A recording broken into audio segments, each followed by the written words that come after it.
What's up everyone, how are you all? Today we are back with another blazing Naruto story. What if Naruto finds Uzumaki clan scrolls? If you enjoy then please like, share and do comments. Here he laid in one of the makeshift medical tents pondering everything that had happened since his arrival back at Konoha after learning that Kosuke the messenger toad left at Konoha had been killed. What Naruto had witnessed after returning was something he never wished to see, a destroyed Konoha. The fight that had been ensured between him and Pain had been stretched him beyond his limit. He had even lost control over himself and was on the verge of unsealing the fox. If not for the Yondaime, the fox would have gone on a rampage. The Yondaime, his idol, the person who sealed the Kyuubi no Yoko in him, turned out to be his father. It was completely surreal. But the highlight of the day was the return of his Chishio Bunshin, blood clone, a jutsu that Jiraiya taught him in the first month of the training trip, and finally when he had got the Chishio Bunshin no jutsu down to perfection, Jiraiya had him create one. What had been the fate of the clone he had never learned till today. The Chishio Bunshin no jutsu was a highly advanced clone jutsu which far surpassed the standards of the Kage Bunshin no jutsu. It required a huge amount of blood and chakra to create that would put any normal shinobi in a comatose state or might possibly kill them. But he was the perfect shinobi to learn it. Even around that time he had enough chakra to create 1,000 of Kage Bunshins and would still be able to fight, and his healing ability worked at a rate that the amount of blood needed for creating the Chishio Bunshin would refill in his body with a good night's sleep, and even then he was wobbly on his feet for an entire day considering the amount of blood he had used to create the Chishio Bunshin. In terms of abilities to the Chishio Bunshin far surpassed the Kage Bunshin. Instead of being made out of pure chakra like the Kage Bunshin, it is made of both blood and chakra. It has the ability to regenerate the chakra it uses due to being blood-based, but its chakra regeneration rate is slower than that of the original.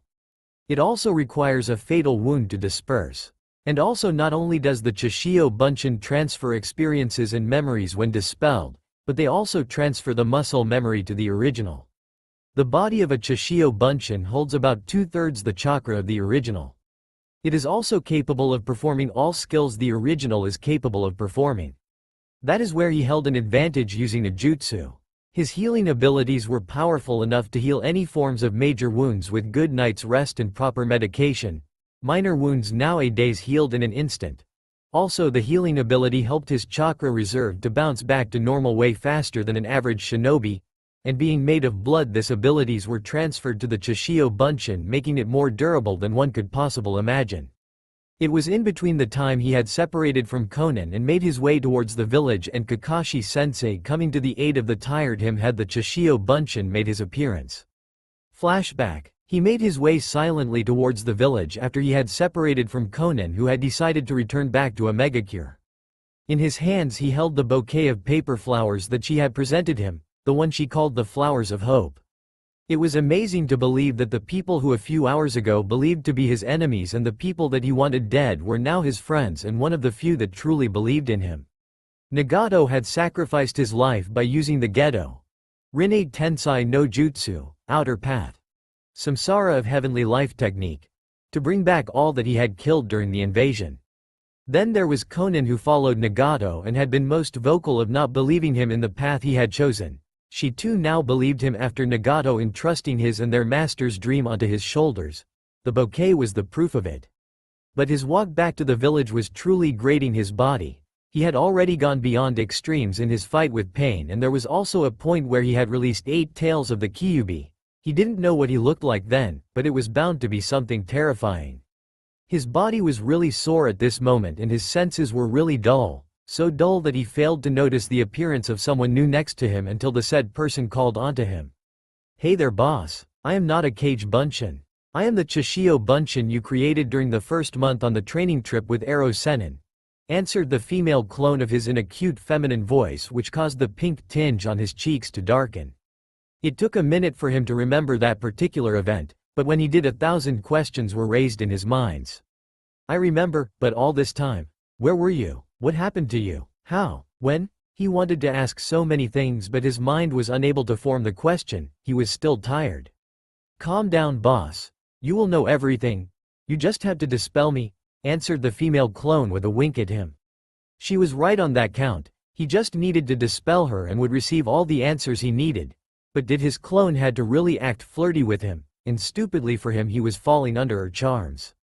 He silently watched as the clone of his undid the transformation and returned to being a male. A groan actually left his mouth at that. Using a kunai he slashed his palm and that of the clone too. A wound big enough for the proper dispelling process to follow. Following the required hand seals, he clapped his slashed blood-covered palm with that of the clone and dispelled it. It was at that moment he remembered how stupid his actions were. The clone had more than 3 years' worth of memories and experiences, and even if the mind of the clone was more organized and would normally not cause a backlash to him, his current state wasn't the perfect to do so. He staggered on his feet for a few minutes and was about to take a major fall when Kakashi-sensei arrived as his savior. Flashback end. He had somehow stayed awake through the entire ordeal of a small celebration by the entire village which was waiting for his return. He felt really lucky that Shizune had chosen a good moment to intervene and drag him to the temporary medical tents where he had finally collapsed from the strain of the fight and the Chishio Bunshin on both his mind and body. After 24 hours of rest and medical care with his body and mind relieving from the strain of the fight with pain in mind and body registering the experiences and memories of the Chishio Bunshin, CB. Now awake he could feel the difference in him. He had memories and experiences of all that the CB had been doing for the past years. Looking at the mirror he seemed to have grown 1.5 inches. He also seemed to have gained some muscles too. And his hair seemed to have grown more wild and had grown a bit too. There were many highlights about the memories he had received from the CB, many that had big impacts on him, but the biggest impact was the first memory. Flashback to the first memory of the Chishio Bunshin. Jiraiya had dragged him a few seconds later after he had been created by the original that was now staggering on his feet. He watched silently as after being dragged a good distance, Jiraiya formed a few hand seals creating a barrier around them, which he would later learn was a sound barrier. Listen well and listen good clone Naruto. You remember that I asked Naruto for a very special reason? That reason is I want you to go on a trip of your own. A trip to the ruin of Uzushiogakure, said Jiraiya with a very serious look on his face which meant that the Gamma Sennin meant business. Uzushiogakure? Where is that? And why there? Asked the CB Naruto with a complete confused look. Suddenly Jiraiya's face turned from a look of dead seriousness to a solemn look as he spoke. I have been long since longing to tell this to the real Naruto ever since I met him. No, even before I met him. But the laws made by the council stopped me. And even now I can't directly speak about it to Naruto. What is it? Asked a scared and confused CB Naruto. The identity of your parents, answered Jiraiya. There was silence for a minute. No words left the mouth of CB Naruto as he stared at Jiraiya with a look of utter disbelief. Then the silence shattered. You knew? You had to tell me. No, go tell the boss. He needs to know. He has to know. Do you have an idea how it feels to not know who your parents are? What happened to them? Did they love me or not? You have to tell the boss? You have to. Please you have to? Begged the CB Naruto, seeing that look on Jiraiya's face hadn't changed. I want to, but I can't. There are laws that stop me from doing so. I can't even tell you, and for that reason I want you to travel to Uzushiogakure, said Jiraiya. What's so special about Uzushiogakure? Asked CB Naruto. Uzushiogakure is the home of the Uzumaki clan. The clan you belong to, the birthplace of your mother, answered Jiraiya. End flashback. He remembered Jiraiya then telling CB about what he knew and what was known of the Uzumaki clan and Uzushiogakure, the location of Uzushiogakure, the significance of the Uzumaki clan and Uzushiogakure clan to Konohagakure, the relation of the Uzumaki clan and the Senju clan, and what he knew of the destruction of Uzushiogakure. But in all that information he spoke nothing of his parents, except for his mother had been shipped to Konoha at a very young age for some unknown reason. He also promised to CB Naruto that he was to not tell the real him anything of this until he returned from his solo training trip to Uzushiogakure. Before Jiraiya had made CB Naruto go on his journey, he placed a seal on CB Naruto that would stop any memory flow from CB Naruto and the cage Bunshins he would use back to the original. The training trip of CB Naruto had to remain a secret from him until CB Naruto returned from the trip, which was 6 months after he returned to Konoha. It had taken the CB Naruto a week to finally reach Uzushiogakure, the village of his ancestors. All the while he traveled to his location, CB Naruto had used the unique transformation he had developed, seeing that he never was able to do a genjutsu to save his life. Transforming into an owl eagle, CB Naruto had traveled all his way to Uzumaki. While he had entered the land of Uzu no Kuni, CB Naruto had felt something tingle him, which he later learned to be a barrier around the nation which was made to stop any intruder from entering the islands without permission, and only his Uzumaki heritage which the barrier recognized let him enter the country.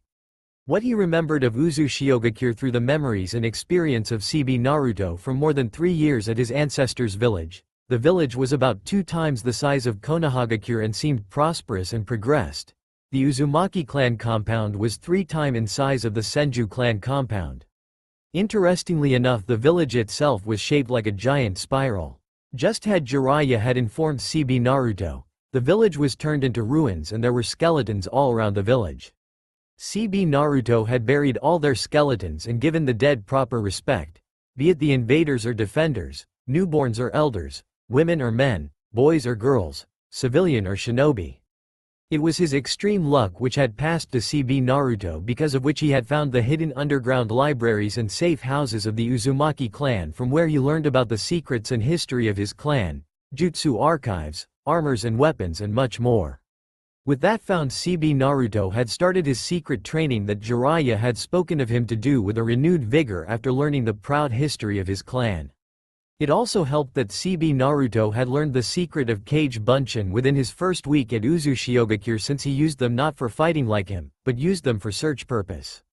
It was because of the ability of the Kage Bunshin was CB Naruto aware of what was going on with him and all he learned. The process didn't go the other way because of the seal Jiraiya had placed on CB Naruto. The training that CB Naruto did centered on the specialty of the Uzumaki clan, the art of fuinjutsu and other secrets he had learned of his clan through the scrolls. The amount of knowledge of fuinjutsu and fuinjutsu-related skills that CB Naruto had found was mind-boggling. It would make seal masters jealous, and was certain that Jiraiya would be jealous too, that much was the knowledge. He, being an apprentice of Jiraiya, had learned the art of fuinjutsu, in which the pervert was considered a master. Yet the knowledge he currently had courtesy of CB Naruto was something he was certain that Jiraiya would die to get hands on.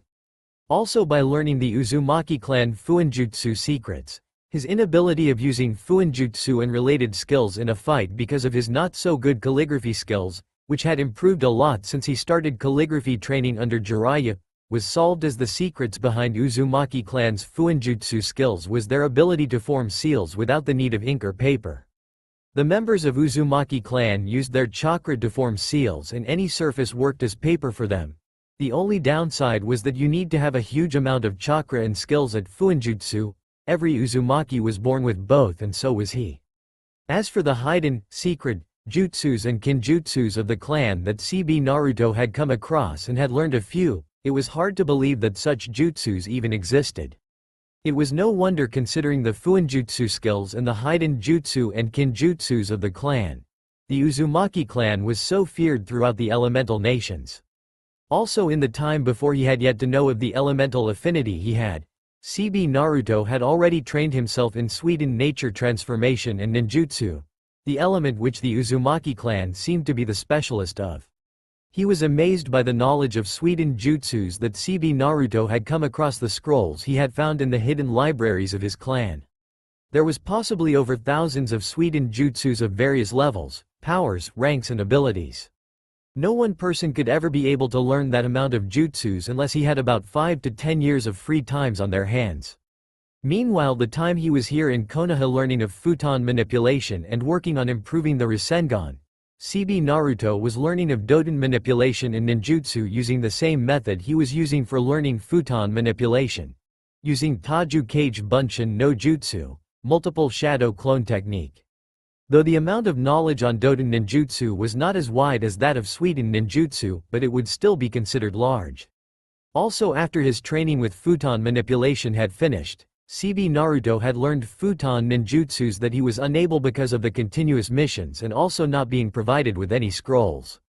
CB Naruto had also come up with 2 entirely new futon jutsus which could be classified as A-rank ninjutsus using the principle of Rasengan and a futon jutsu he had learned from the scrolls of the library.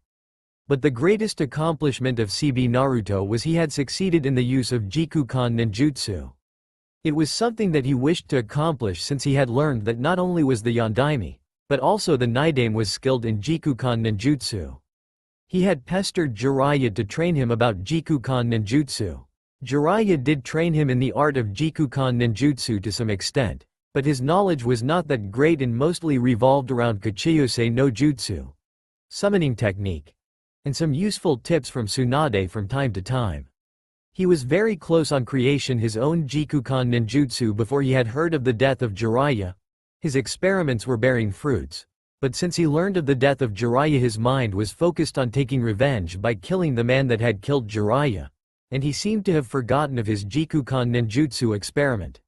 But that is where CB Naruto came in. CB Naruto received all his memories whenever he used made a Kage Bunshin and thus had learned of his Jikukan ninjutsu experiment.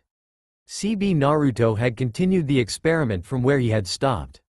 Unlike him, CB Naruto had abundance of knowledge of Jikukan manipulation and ninjutsu through the scrolls of Uzumaki clan and hence was able to complete the jutsu he was experimenting on and had succeeded in completing the jutsu.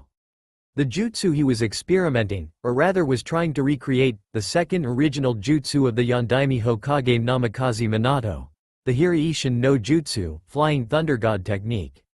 Jiraiya had told him that the Hiraishin no Jutsu of the Yondaime had nothing to do with the special kunai he used, but it worked from his ability at Jikukan manipulation and the Jutsu Shiki technique formula, the Yondaime created using Fuinjutsu.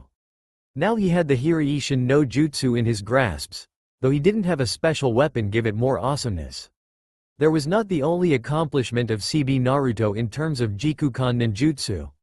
CB Naruto had learned a couple of other jutsus too and was working on creation of one of a new Jikukan ninjutsu. He also learned that CB Naruto had also was able to, in terms now he too, create pocket dimensions the size of the Uzumaki clan compound, but had only advanced as far as to creating them on scrolls. The project was still under work. The next greatest accomplishment of CB Naruto was that he had finally succeeded in forming the Rasengan with a single hand, a thing that had eluded him for years. Maybe now it could be possible. His Chishio Bunshin had succeeded. Bringing his right hand forward he started. Here was his moment. Slowly and steadily the Rasengan started to form in his hand, and a second later it did. The Rasengan was formed. He couldn't help but feel elated. He had finally after years had succeeded in forming a Rasengan single-handedly, though it was not as fast as he formed nowadays. But it was formed at the speed that he formed the Rasengan before he started infusing the Rasengan with Futon chakra. But that was not the most surprising thing to him as he formed the Rasengan. No, it was the size of the Rasengan. The Rasengan in his hands now was the size of Dokonjo Rasengan, Guts Rasengan, which had used to destroy the flying ruins of Sora no Kuni, Land of the Sky. Now that was completely new. Neither him nor CB Naruto had been able to create a Rasengan this big when they tried to form a normal Rasengan, so he tried again a few times and achieved the same result. He decided to ponder about the size of the Rasengan sometimes later. He could even call onto Fukasaku Jii-chan to help him understand about it. Currently his thoughts roamed on the amount of jutsus, knowledge and skills CB Naruto had learned over the past 3 years. It was clear that it was because that CB Naruto had nothing to do other than train, learn about their clan and a few things here and there, and it also helped being able to produce an army of Kage Bunshin to your help, not as many as him, but still a large army. He had to wonder, did Jiraiya even think that CB Naruto would be learning so much in this amount of time? If he did, then Ero Sennin was super awesome. If he didn't, even then Ero Sennin would remain super awesome as it was his ideas. Then there were other things CB Naruto had learned that had shocked him to his core from the history archives of the clan. First being that he was not the first Jinchuriki of Kyuubi, he was apparently the third. The first Jinchuriki of the Kyuubi was Senju Uzumaki Mito, the wife of the Shodai Hokage. She had sealed the Kyuubi inside of her after Senju Hashirama had gained control of the fox during his fight with Madara at the Valley of the End. Madara was using the fox to fight Hashirama. Mito sealed it inside of her to keep the destructive power of the Kyuubi at bay. When Mito had grown old, a young girl that possessed special chakra form, the clan was sent to Konoha to be the second Jinchuriki of the Kyuubi, to keep the fox's power at bay. Her name Uzumaki Kushina. For some reason that name stirred a feeling inside of him. A feeling similar to the one he had towards Tsunade Ba-chan. So to speak, Konoha had always had the Kyuubi in its hands. That was not the only fact that he learned about the Kyuubi. He learned of the connection of the fox with the Rikudo Sennin. To think that the Rikudo Sennin was not a myth, but a reality did astound him. Also learning that there was once a beast with more tails than the Kyuubi, it was terrifying to even think. His thoughts were further interrupted by the opening of the tent door and in walked Ino. "Oh, good. You are finally awake, Naruto," said Ino in a joyous tone. "What are you doing here, Ino? And what is this place?" asked Naruto, a bit confused, though for the first time in many years he was paying attention at the beautiful face of Ino, and for the first time he admired her curves. "This is the temporary medical tent, and I am here because I am your medic," answered Naruto as she walked towards Naruto, forming required hand seals for the diagnostic jutsu, making her hands flow green, then placing the hands around the chest area of Naruto. "Oh, so you are my nurse," blurted out Naruto. Those words made Ino lose focus on the diagnostic jutsu as her head jerked up at Naruto with a look of shock on her face. It was not the words, but the tone of his voice that shocked her, a flirting tone. I suppose." Ino hated this. She was stuttering, she was Yamanaka Ino that not even stutter while talking to Sasuke. And now she was stuttering while talking to Naruto, the dead last she had ignored for a long time, someone she only started to pay attention to after him defeating Hyuga Neji and the missions they had gone on together before he had left on a trip with Jiraiya, and later one she was awed by when he saw him fight Kakuzu, and now who was the village hero. I mean like the nurses at the hospital that loved to stick needles even if having no reason to," replied Naruto with an innocent scared look on his face after hearing Ino stutter the words that had blurted out of his mouth. He knew full well what he meant by that, and it seemed Ino did too. Normally something of a sort he would avoid thinking, but it seemed the free time his Chishio Bunshin had, that damned clone, had used for recreational reading, and his reading mostly consisted of the Icha Icha series and the adult materials that Jiraiya had handed to him. That damned clone was hooked to it, and by experiencing the clone's memories he too couldn't help think of perverted things. It especially didn't help that the girl was as good-looking and curvaceous as Ino. "Oh, no, I am nothing like those nurses," Ino answered. Seriously, she had to get a grip on her thoughts. This was Naruto. He hardly was the one to make such flirty comments. And she had imagined a very lewd scene with her and Naruto taking his comment into consideration. She might have admired the blonde a bit. Especially after his fight with Kakuzu, her admiration for him might have increased. But never had she thought of something like that with Naruto. "Ino, you alright?" asked Naruto. Ino's face had taken a crimson color. He hoped that she was sick or something during Pain's invasion and was looking after him even after she wasn't alright.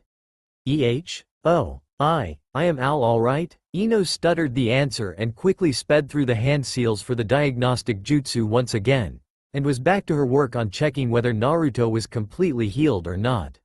"Okay," said Naruto, though he believed Ino, he was still certain that something was still wrong with her. Even if the crimson color of her face had noticeably reduced, there was still a small hint of it, and Yamanaka Ino never stuttered. Naruto decided to let that matter slide of his mind for the moment and focus more on dispersing the thoughts that were currently roaming as his eyes kept on savoring the glances of the blonde medic. From her hip-length blonde hair done in a high ponytail with bangs covering the right side of her face, her blue eyes, her beautiful face, her curvaceous frame, her sizable bosoms, her open waist, her hips, and her shapely legs. All these features that he would normally try avoid thinking of, he would notice them, but had long since thought that women hated perverts and so wouldn't go thinking of them. But because of that damned clone and his reading of adult literature, he couldn't help but think of it. Ino certainly was a beautiful and a hot girl. He just wished that she didn't have Sakura or Tsunade Ba-chan's tendency of collateral damage when around perverts. The blonde hair of Ino suddenly reminded him of another blonde, a memory of CB Naruto where his clone had come across a blonde friend of his while he rushed back to Konoha to help him after CB Naruto had completed the Hiraishin no Jutsu and had seen that it could be used in actual combat. "Ino, how long was I out?" asked Naruto.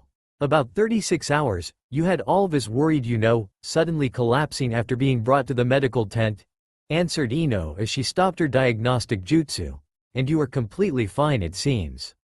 36 hours, thought Naruto. He was surprised that he had been out for that long, but it was something he should have anticipated, more than 3 years worth of mind and muscle memory, and add the strain from the fight with pain. I guess, the strain with the fight with pain was much than I had expected, answered Naruto. The reply he received was something he would never estimate even in his wildest dreams.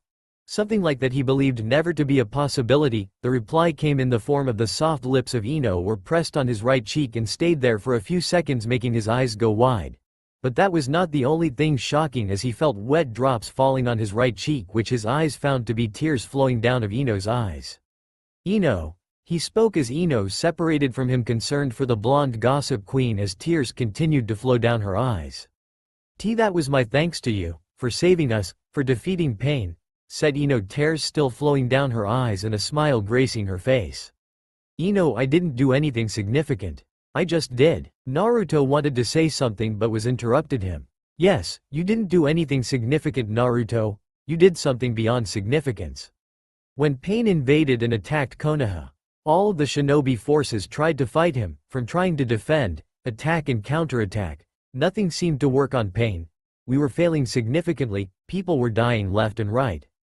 I myself saw many die. One of them was Shizune Senpai. We could do nothing, and then within a few seconds the whole village was destroyed. I lost all hope. Then you arrived, and fought pain on equal grounds. Even after losing control over the Kyuubi, you didn't give up, you forced it back and returned. This time you defeated pain. Then from Katsuyu we heard that you had gone to confront the real pain. And suddenly a few minutes later all dead were coming back to life. It was Katsuyu that told us of what you did. You changed the man behind pain, made him see his path was not the right one. And in turn he sacrificed himself to bring back all he had killed in the invasion.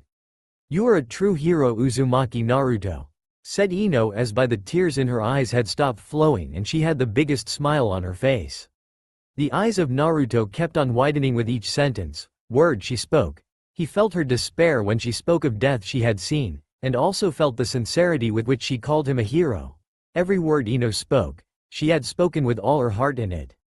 He wanted to respond that even though all she said was true about him fighting pain, but he hadn't done it alone. He had help from Katsuyu, help from the information the villagers and Jiraiya had gathered, the help from Hinata.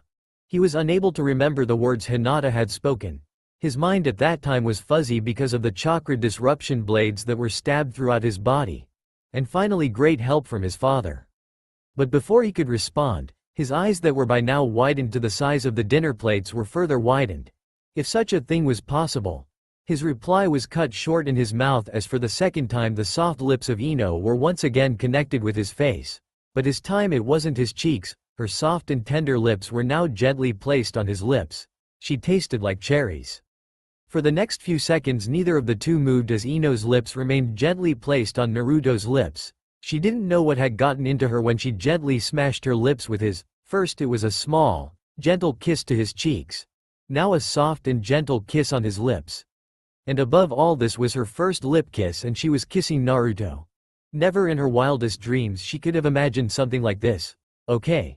Maybe she fancied him a bit since his fight with Kakuzu and had started seeing him in a completely new light. Still, to share a kiss was not something she had imagined. But still there was no hesitation in her heart or no second thought that what she was doing was something wrong. Her lips placed on his. The feeling of it. It felt so right. And of course Naruto tasted of various flavors of ramen. She wanted to further the feeling, further the kiss, but didn't, knowing full well that Naruto was freaked out by her sudden action. His eyes had widened to the size she thought it to be impossible. She was about to withdraw from the kiss, from the wonderful feeling. It was then it happened. This time Naruto took the initiative and furthered the kiss as he started to suck on her lips. This time it was her turn to be shocked. But she didn't let that shock stop her from getting more that wonderful feeling. She too started sucking on his lips. And a few seconds later she parted her lips, giving Naruto access to her mouth, and he didn't disappoint her as his tongue invaded her mouth. Their tongues then began a dance with each other. It felt really good as the deep kiss sent shivers of joy down her body. To think Naruto would make her body respond in that manner. And to think that she was having such an intimate moment with the blonde. She actually didn't mind, on the contrary she was loving it. Naruto didn't know what had gotten into him. One moment Ino's lips were gently pressed onto his lips, he was shell-shocked. But a feeling stirred within him when he found the small scared look on Ino's face when she found him shell-shocked, and he knew that she was feeling that she had done something wrong. He didn't like that look on her face. She had done nothing wrong. He was just shell-shocked. So the very next moment he felt Ino's lips about to leave his. He took the initiative as he gently started to suck her lips. And to his surprise she too started sucking on his lips a second later. If that wasn't enough, a few seconds of sucking each other lips, Ino parted her lips. He being around Jiraiya for about 3 years and the recreational reading of that damned clone knew exactly what to do next. His tongue invaded her mouth, feeling every corner of her delicate mouth. And then their tongues met and he started playing with her tongue with his. It was a full minute later the two blondes separated from each other to get some air to their lungs, with their faces flushed crimson of knowing full well that they just shared a deep kiss. But neither seemed to be regretting it, both seemed to have loved it. Ino, did we just? Naruto tried to ask, but the question died in his mouth.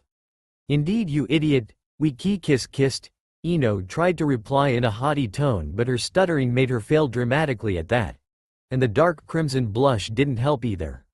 I see, replied Naruto as the blush on his face darkened too. He just didn't know what to say. Seeing the confusion on Naruto's face, Ino got a hint of what he might be thinking. It was something she had learned during her training in her clan ninjutsu and which later helped her to learn some juicy gossips. But Uzumaki Naruto was one of the few that was hardest for her to read. Sometimes the emotions could be clearly seen flowing on his face and by his actions, and sometimes he put so many masks that it was impossible to penetrate them. But now was one of the times she could clearly read his emotions. He was confused and shocked. It was a thank you, thanks to all you have done for us, and for things you unknowingly did for me, said Ino. Ino. The word left Naruto's lips. He could already tell. The words she spoke were true, but also they were half true. There seemed to be more behind the kiss. But he decided to let it rest for the time being until Ino decided to tell him the whole truth. Or he knew that there would be an awkward situation created between the two. Oh, I completely forgot. The others asked me to inform them as soon as you were awakened. Everyone is worried about you. You know, also there is this girl named Hotaru that arrived about a couple of hours ago searching for you. And according to her, you are aware that she is coming here, Ino said. Naruto completely missed the tone and the twitching of Ino's eyebrows when she spoke of Hotaru. His mind had reeled back to the memory of CB Naruto of the day his clone had come across Hotaru. It was while CB Naruto rushed back towards the village. He had come across Hotaru, who seemed to be searching for Utakata. It didn't take long for CB Naruto to come to the conclusion that Utakata was captured by the Akatsuki. So he had asked Hotaru to come with him back to Konoha, which she accepted after some protest. Also she held onto the scroll that CB Naruto had sealed away most of the things he had found at Uzushiogakure and Uzumaki clan. Hotaru, so she arrived too. Good, and yes, I was waiting for her, answered Naruto. Oh, I see, she is currently with Sakura? I will go tell the others and her that you are awake, said Ino, and quickly left the room, confusing Naruto at the way of her speech. After Ino left, the first thing that Naruto concentrated was finding something good to wear. He was in the hospital gown. And the state of his clothes next to his bed curbed his desire to wear them even if they were orange. And he knew he couldn't go searching for his spare clothes in the rubbles of Konoha, and neither could he find his spares at Mount Myoboku, as he was certain that Shima Ba-chan must have already set them on fire. She never understood the greatness of orange. That left him with the clothes that Shima Ba-chan had made for him along with the red coat. Swiping some blood on a small storage seal on a scroll from the pockets of his original clothes, he held in front of him the clothes that Shima Ba-chan had made for him and grumbled in annoyance. They didn't have orange, but having no choice he put them on. Currently he was dressed in an outfit which consisted of black ninja pants, a full-sleeve black t-shirt, black ninja sandals, black fingerless gloves. The shoulders and the back of his black t-shirt bore the crest of the Uzumaki clan. Underneath the black t-shirt he wore a mesh undershirt, and his fingerless gloves had metal plate on which was engraved the symbol of Mount Myoboku. As always, his hitei, forehead protector, was tied to his forehead, but unlike before, his messy hair, which had seen a small growth during the last 36 hours, now hid the hitei from plain view. His hairstyle now resembled more closely to the yondaime without the jaw-length bangs which framed both sides of the yondaime's face. Now that his mind had finally organized all the memories of experiences of CB Naruto and being alone for the time being, 1,000 questions pooped in his mind of which he believed only Tsunade Ba-chan could give answers to. Now that he thought about it, by now either Tsunade Ba-chan or Shizune would be there to check on him, but it wasn't so, as Ino was there to look after him. For Tsunade Ba-chan and Shizune not to be here, there was something very wrong. Now that he thought about it, he did feel the chakra of Tsunade Ba-chan was very low, while he had sensed the village after Nagato had brought all those killed during invasion back to life. With that thought in mind, Naruto's hands flipped through hand seals of the strongest hidden, secret, sensory ninjutsu of his clan. The jutsu helps the user to find, sense and track individuals through their chakra signatures over a vast range. As per the scroll, for a master of the jutsu the range could exceed over 100 kilometers. His was about 10 kilometers. The jutsu also helps to detect when someone or the user is under a genjutsu. In hands of a master, the jutsu also can be used to help detect one's emotions through the fluctuation of chakra. The clan scroll also mentioned of some members capable of keeping the jutsu active all the time. Kagura Shingen, mind's eye of the divine entertainment, said Naruto as he focused to open his mind's eye. With the jutsu now active, he searched through the entire of Konoha searching for the specific signature of Tsunade. It didn't take him much long, and what he saw was something he didn't like. She seemed to be in a tent with Shizune next to her, but what caught his attention were her low chakra levels, and the chakra flow seemed to have slowed down throughout her body and also her unmoving body. She was alive, that was certain, but her current state only helped him conclude that Tsunade Ba-chan was comatose. Ba-chan. The word left his mouth as a teardrop fell of his eyes. He needed to go see his mother figure, to get a confirmation on her condition. Quickly gathering all his stuffs and sealing them away, he was about to leave when the curtains of the tent slid open and in walked Nara Shikaku and an Anbu wearing a mask with dog motif inclusive of pointed ears, detailed eyebrows and 3 thick stripes with 2 along either sides of his cheek and 1 on his forehead, and brown, spiky hair. "Good to see that you have awakened, Naruto," said Shikaku. "Thanks. Just awakened a few moments ago. Ino was here to check up on my condition and declared me completely fine, and a few minutes ago went to inform the others," answered Naruto. "I know, it was Ino who informed us about you awakening," replied Shikaku. Both he and the Anbu couldn't help but notice the small changes in the blonde's physique. "I see. Did you want something from me, Shikaku-san, Anbu-san?" asked Naruto, seeing that Shikaku had a serious business face. "Yes. We wish to speak with you with something of utmost importance, of the meeting we had with Daimyo-sama just a few hours ago," answered the Anbu commander. "With me?" asked a surprised Naruto. "Yes, with you. A couple of Anbu are on the outside stopping anyone from disturbing our meeting and putting a soundproof barrier around the tent," replied the Anbu commander. "I see. As for the barrier, I can do that if you want to," replied Naruto. Things were really becoming confusing for him. "You can use barrier ninjutsu. I wasn't aware of that," said a surprised Shikaku. "Indeed I can. I am the student of Jiraiya of the Sannin. He specialized in Fuinjutsu and Kekai, barrier, ninjutsu. He taught me all about the 2 arts. It is only because of my not so good calligraphy skills that I cannot use seals in a fight while I charge head-on, so Kekai ninjutsu didn't favor my style much," answered Naruto. "That will certainly do," replied Shikaku. He too, like the Anbu commander, was shocked. Even if neither showed it, they weren't aware that the blonde was skilled in the arts of Fuinjutsu and Kekai ninjutsu. This also made them wonder whether the blonde had other skills that he had yet to use, as they watched the blonde form couple of hand seals and then clap his hands together. "Kekai. Koro Hojin, barrier. Voice prison method formation," whispered Naruto, erecting a spherical sound barrier around the tent with him as the center. Both Shikaku and the Anbu commander were impressed. They had felt the formation of the barrier and could tell that it was a strong barrier. Also, the ease with which the blonde created the barrier gave them the confirmation that Naruto was skilled with Kekai ninjutsu. "The barriers is up and active," said Naruto. "Good. Now Naruto, are you told of the condition of Tsunade-sama?" Shikaku spoke up. "No, but after finding that neither Tsunade Ba-chan nor Shizune coming to check up on me, also Ino being my medic, I felt something up, so I tried to sense Tsunade Ba-chan's chakra, and from it I concluded her to be in a state of coma."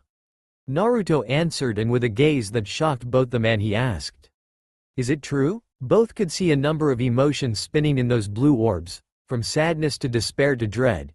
It was already clear to most that the blonde viewed the older blonde in a very high light, but seeing the emotions in his eyes when he spoke of Tsunade's state, it was clear to both that he held Tsunade at a level that they had never comprehended.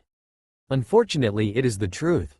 Tsunade-sama is comatose. She overused her chakra while she used Katsuyu's Katsuyu Daibunretsu, Slug Grade Division ability to help protect the entire village and heal those in need at the same time. She has been unconscious since then. We don't know when she'll wake up, and neither can Shizune determine it, answered Shikaku. I see, but if I know Ba-chan, she will not stay down long. She needs her sake after all, replied Naruto, lightening the situation.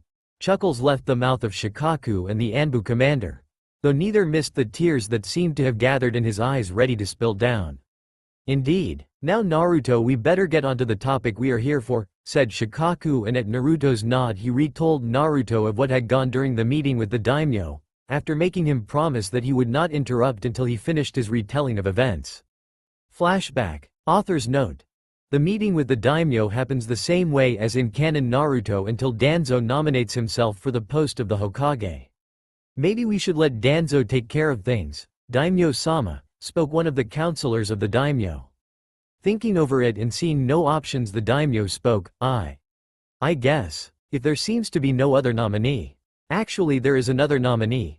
One better than Hitaki Kakashi, said Shikaku, interrupting. Who might that be? Asked the daimyo before anyone could say anything. He never had liked Danzo and his ways and ideals. On the sideline, Danzo inwardly growled, but he couldn't think of anyone better than Kakashi for the post, except that boy. But he was certain that the Nara wouldn't be thinking of him. Uzumaki Naruto, answered Shikaku.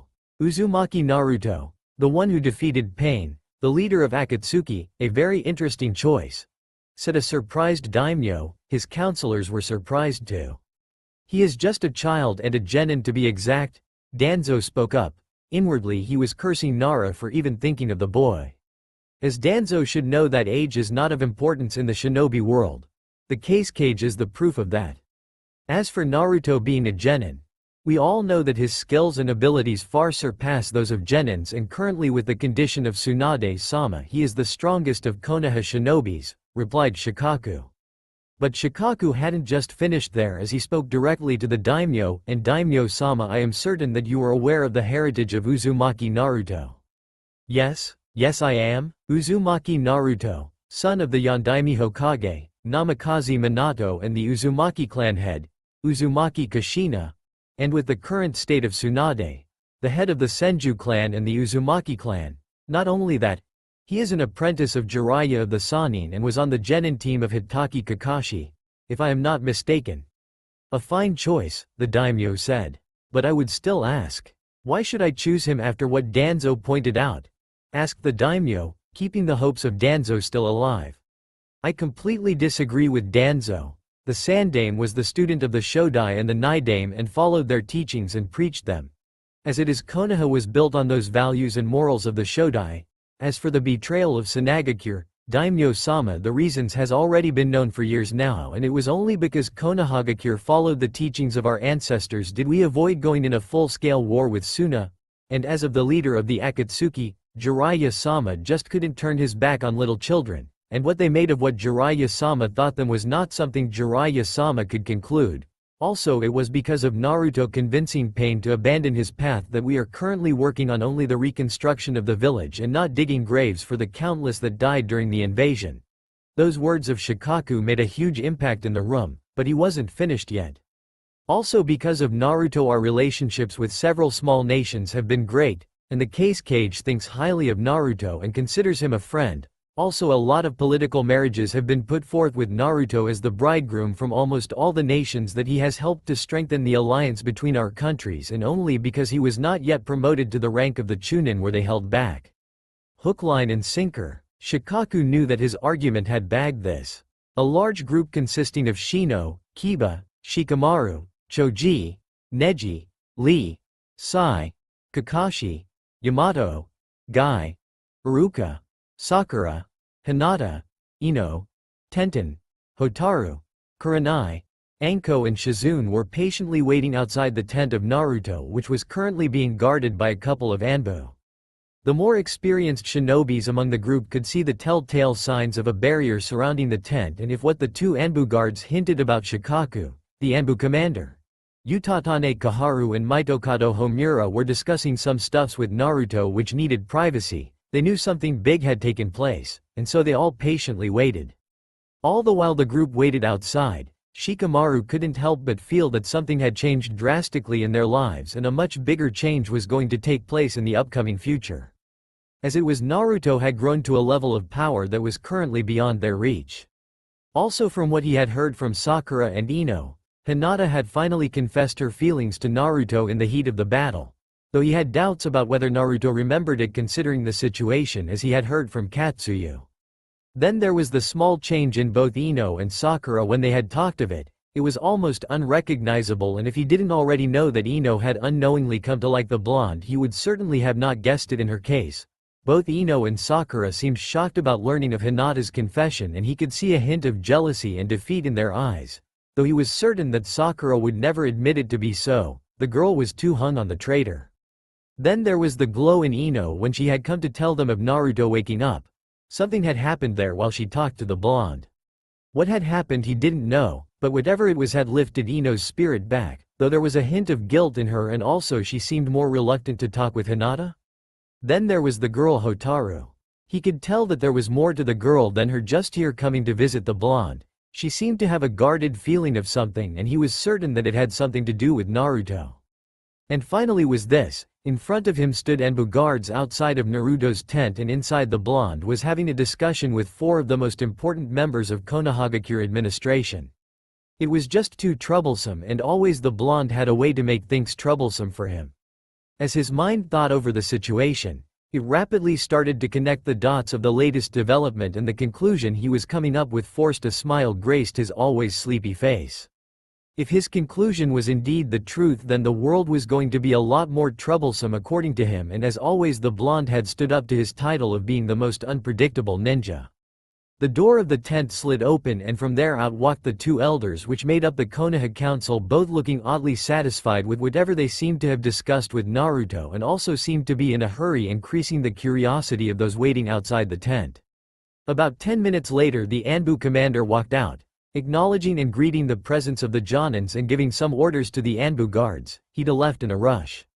Now the curiosity of the group was on a new high, as even if it wasn't seen on the face of the Anbu commander, it was clear that he was a man on a mission, or rather missions. Even the two elderly Konoha Council members seemed to be in a rush, as if to get some urgent work done. Whatever was going on inside the tent now seemed really important. Another 10 minutes later they were allowed to finally enter the tent, and enter they did. On entry, two things caught the attention of the group, first being the files that were stacked around Naruto, and the second being that the blonde was dressed entirely in black that looked like the Konoha shinobi outfit without the flak jacket. Also a few noticed the small changes in Naruto's appearance. "Hey guys, nice to see you all, and you too Hotaru," Naruto said as he greeted the newcomers that had entered the tent. He had expected a few, but certainly not this many. But even before Naruto could show his surprise at so many present or say another word, a blonde blur tackled him, which happened to be Hotaru, who now was tightly hugging him and was freely crying in his embrace.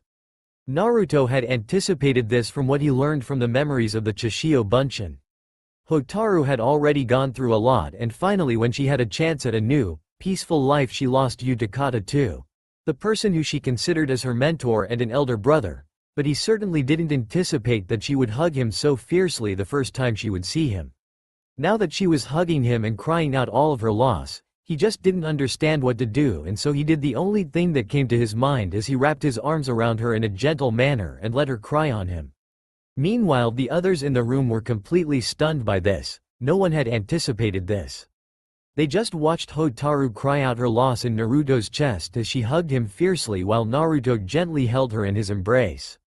No one could wrap their minds around the situation. "Feeling good?" Naruto asked after Hotaru had finally stopped crying. It had been more than 5 minutes since she had hugged him.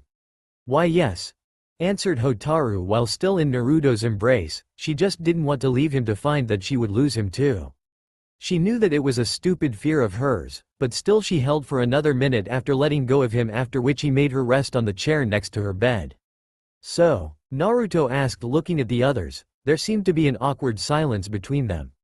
Luckily Shikamaru as always came through for such situations as he spoke. "What's with the new look, Naruto? Trying to look more like a shinobi should." "Hey, I always looked like a shinobi, and any clothes I wear I'll always look like an awesome shinobi," Naruto retaliated with an annoyed look, but the others could see the joking tone behind the words of the two. "Troublesome blonde," replied Shikamaru offhandedly, but the others could see the small smile on his face. "Lazy ass," commented Naruto with a small chuckle. And with that the awkwardness in the atmosphere was released. "Though I am surprised. Ino, you didn't tell me that there were so many waiting for me to wake up," Naruto said. He was really surprised by that. "What are you surprised about, Naruto? This is nothing compared to the people that would like to meet you," Ino replied in a proud tone, something that caught the attention of a few. This surprised Naruto greatly. "She is speaking the truth. You should know that, Blondie. You are a hero now," said Anko with a big grin on her face. "The entire of Konoha wants to get a chance to meet you," added Kurenai. "Yeah, you should have seen how the people had gathered to get a glance of you yesterday.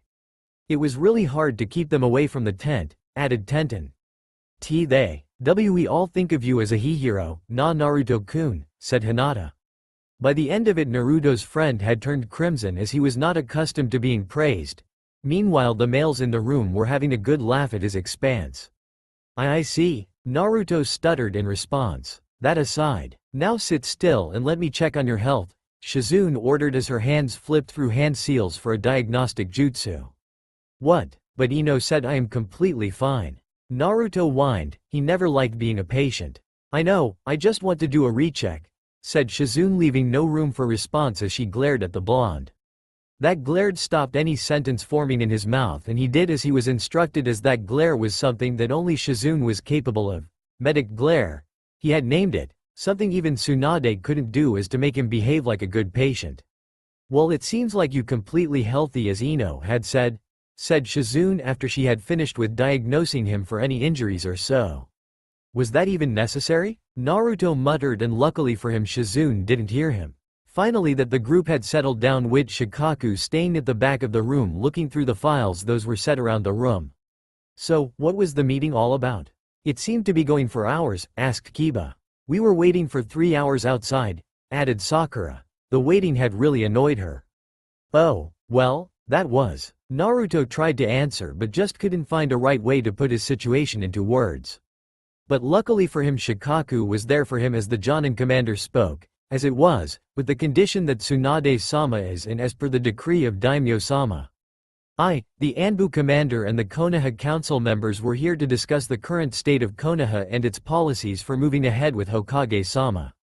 By the end of Shikaku's word every eye in the room widened, even of those that had come to the conclusion while they waited outside.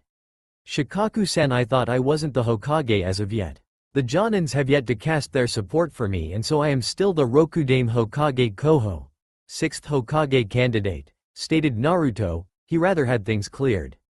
Yes, Shikaku replied offhandedly and went on to his work with the files.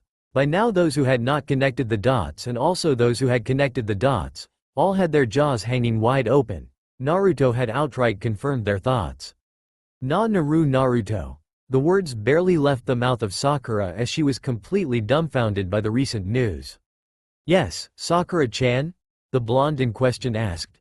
But a look of confusion formed on his face as he found Sakura continuously open and close her mouth but no words leaving her lips. Turning around he found most in somewhat similar state. "They are taken by surprise at your appointment as the Rokudame and seem to have lost their ability to speech," answered Kakashi as he found his students and now his superiors' questioning gaze on him. "What can I say? I am just that awesome. I always have such an effect on people, Ibeo." The Rokudame replied with a foxy grin on his face, to which the others couldn't help but smile. It seemed like the sudden promotion hadn't gone to the head of the knucklehead ninja. But before their conversation could go any further, an Anbu with a boar mask appeared in front of Naruto. But before the Anbu spoke, the others were made to leave the room by Shikaku with the exception of Kakashi. "Hokage-sama, there is a team from Kumo that wishes an audience with you," "The Hokage to deliver a letter from the Raikage," said the Anbu. "I'll meet them in 15 minutes, replied Naruto. He didn't know what the Raikage wanted from Konoha, but he was going to give the Kumo Nin an audience. "Also a scroll just arrived demanding an emergency meeting of the 5 cages by the Raikage," said the Anbu. This garnered the attention of Shikaku and Kakashi. Calling for the meeting of the 5 cage was not done unless there was something really important that was to be discussed for the future of the elemental nations. And for it to be done by the Raikage, who had also sent a team here to meet the Hokage, something big had happened in Kumo. Passing around the scroll, they found the reason behind the sudden call for an emergency meeting of the 5 cages. Akatsuki, a group of S-rank missing nins that roamed around the elemental nations, first as a mercenary group and then as terrorists with gold to capture the Jinchuriki and extract the Biju they held. Finally, it seemed that countries other than Suna and Konoha were going to take action against Akatsuki. Though it still didn't answer the question as to why, as till now no one had shown any active participation in the search or elimination of Akatsuki, nor had anyone responded to the warning letters of Tsunade about Akatsuki. Hopefully that question would be answered by the team from Kumo asking an audience of the Hokage. A lot was going through the mind of the blonde, curvaceous Kunoichi since she arrived at Konoha.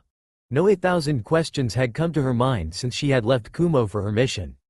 It was hard to think that the members of Akatsuki had the gall to attack their village directly to search for Kurabi. No one had anticipated that, especially after they had captured Ni Yugito while she was on a mission, and she never thought a group like Akatsuki would ever take such drastic step. But arriving at Konoha, all her presumptions of Akatsuki were all balled down by a snowstorm. Konoha was literally destroyed by the recent Akatsuki attack just yesterday, and even then the word literally didn't give justice to the destruction around. And to think that this was all done by a single man made her understand the gravity of the situation, of the threat Akatsuki possessed. The other thing that surprised her were the casualties of the shinobi and civilians of Konoha. There were civilians and shinobis injured from small, minor wounds to some really large, major wounds, and a few with life-threatening wounds. But albeit all the injuries, there seemed to be no one dead around.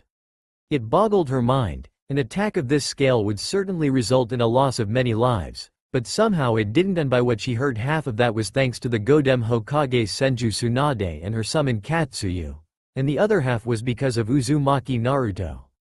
But that was not the only thing that surprised her, as to from what she heard from the civilians and shinobi all saying, the Akatsuki member that attacked Konoha, the man that was single-handedly responsible for all the destruction, the leader of Akatsuki, the bearer of the fabled Rinnegan, had been defeated by a single Konoha ninja, by their hero Uzumaki Naruto.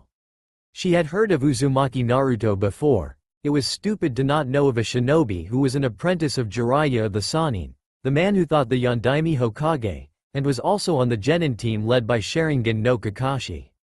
A hero to not one but many small nations and clans, be it shinobi or not, and as per Kumo's intelligence was very close with the Godem Hokage and even the Godem Case-Cage, and was also known to be the only shinobi to have won against the Godem Case-Cage in an all-out fight. And also possibly the last living member of the renowned and most feared Uzumaki clan of Uzushiogakure. Now here in the makeshift Hokage office waiting for the Hokage to arrive, her mind pondered on the possibility of the Rokudame. The invasion of Konoha may have been successfully warded off with very less casualties because of the works of Senju Tsunade, her summon Katsuyu and Uzumaki Naruto, but there was still one major casualty, the Godem Hokage herself. Currently Senju Tsunade was in a comatose state from the pressure she had exerted on herself saving the life of hundreds and thousands of people of Konoha, and with her current condition a new Hokage was appointed, something she was certain that no one from Kumo would have expected. She just wished that the new Hokage wouldn't complicate the situation. Already her teammates were giving her a headache. She could see the fumes releasing of Karui, and the words of the worrywart Omoi was already ticking her nerves. But she could understand their situation. After all, they had trained under Kurabi. Her musings were cut short as door of the makeshift Hokage office slid open and in walked 3 Konoha nins.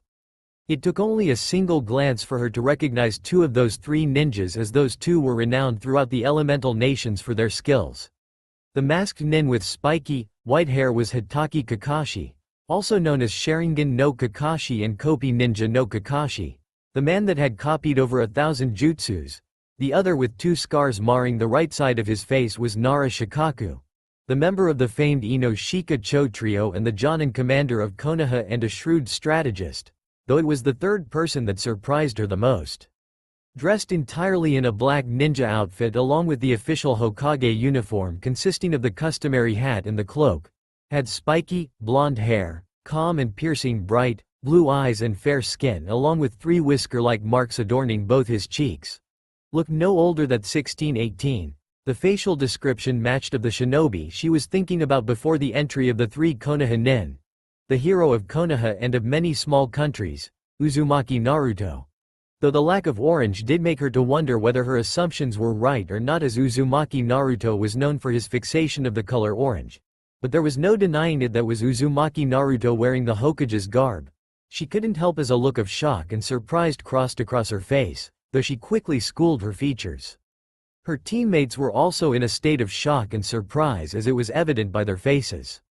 Omoi had his eyes widened while the lollipop was hanging loosely in his half-open mouth, while Karui had an expression similar to a gaping fish out of water, though Samui was certain that neither recognized the one in the Hokage's garb, but it still was a shocking surprise to find someone around their age as a Kage, even if they had the case for the example.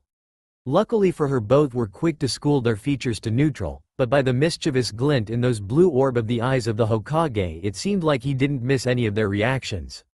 His eyes was something that really intrigued her. There within those 2 mischievous orbs she could feel a myriad of emotions flowing, and even one as good as her at reading people and their emotions, she couldn't read the young man in front of her. But above all, his eyes exuded a calmness that made her feel at peace, which was something completely new. Then there was his presence, which excluded both power and calm at the same time, something completely contradictory and only could be found in old veteran shinobis. When she had first learned of the information gathered on Uzumaki Naruto, she hadn't believed it. She couldn't believe that there existed a shinobi like him in the shinobi world, even when all the information was from reliable sources. But now, standing here, she couldn't help but believe all she had read about him, and if all of it was really true, then Uzumaki Naruto was an enigma born in the shinobi world. For the second time of the day he was happy that Sakura was nowhere close by him as his perverted side came to life. First with Ino and now seeing the blonde Kumo nin. The blonde Kumo nin had a very curvaceous figure along with large busts, and the low-cut outfit with mesh underneath showed a sizable bit of her cleavage. He doubted that any kunoichi from Konoha could match her bust size except for Tsunade, who certainly had a larger bust than the blonde. Luckily, trough being around Sakura and Tsunade Ba-chan, he had learned to hide his perverted nature, and so he kept a neutral expression as his eyes had laid on the blonde Kumo nin. And it seemed to be really helpful, as he had a flickering thought that the blonde might not like perverts like him. Taking his place and seating in the chair reserved for the Hokage, did it finally penetrated his mind that he truly was the Hokage, at least for now. His dream had been half achieved, though he knew he wasn't ready to really become the Hokage for the coming few years.